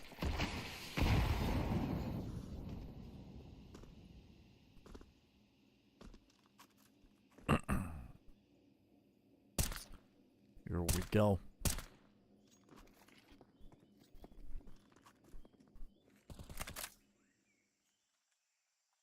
From middle. Jakem just holding that simple angle. And that was an attempt towards the B side there. Not really catching any of the kills, but making some noise. Prime taps comes out with a kill on the Zuma, so... Okay, they do drop another player. This is not the funnel with the trade, but they did lose a player before that. Right now, Astralis actually checking this round very well, but BC.Game is just giving a little bit of a better fight here. And this is where it can get a little bit scary. If BC.Game starts to wake up, there's definitely a game here. It's definitely not done yet, so just a couple of rounds and we could be at a tie. Lecro holding that little corner. If this gets checked, that's going to hurt big time. The bomb will be picked up. It's going to be that first long fight, which is going to be very important. It's all about the timing. Sense has to find the timing here. There's a little bit more of a hold at this point. And Lecro is starting to get a little bit antsy. That's the utility, and Lecro left alone in the side, but he handles the first fight well. Sense helps out on top of the flames. And BC.Game, they make this a 6. And to be honest, they save a good amount of weapons too, so... As long as they keep this up, no issues at all.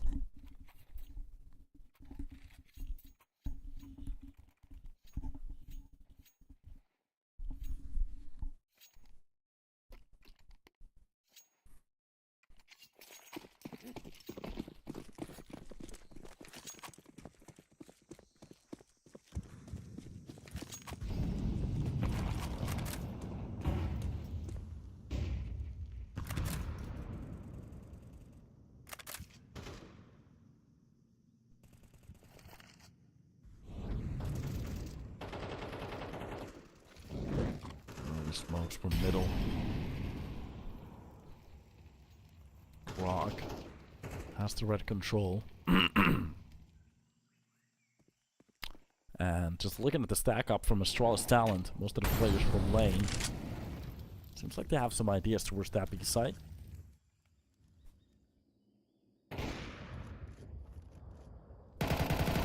Shot that misses. It's got to be the fight against Prime Taps. He's not going to win the fight this time around. Now it's starting to get a little bit too uncomfortable.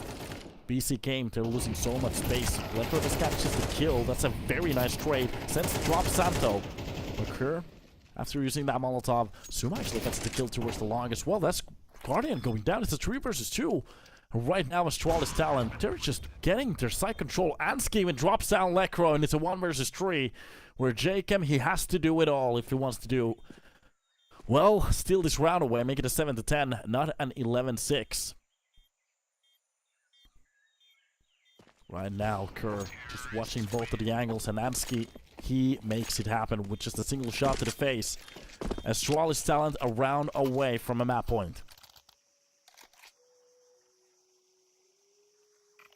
This is just bullying at the moment.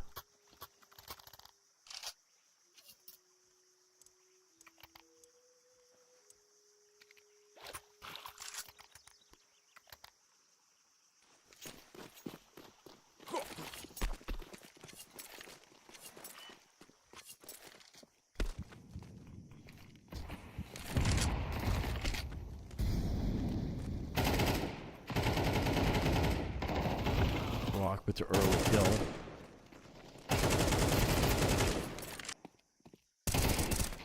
And Santos with a triple kill already. Dropping so many players at the start. Even the last kill, this is the round 12. BC Games a round away from absolutely dropping down.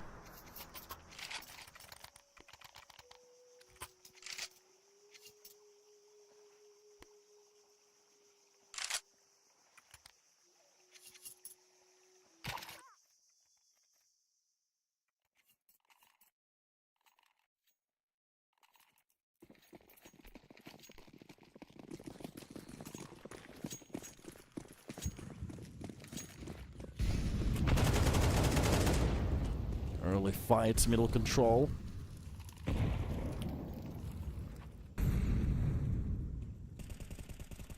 And right now, on the edge, just a single round, and it's gotta be enough. Kerr with the first kill on the Sense.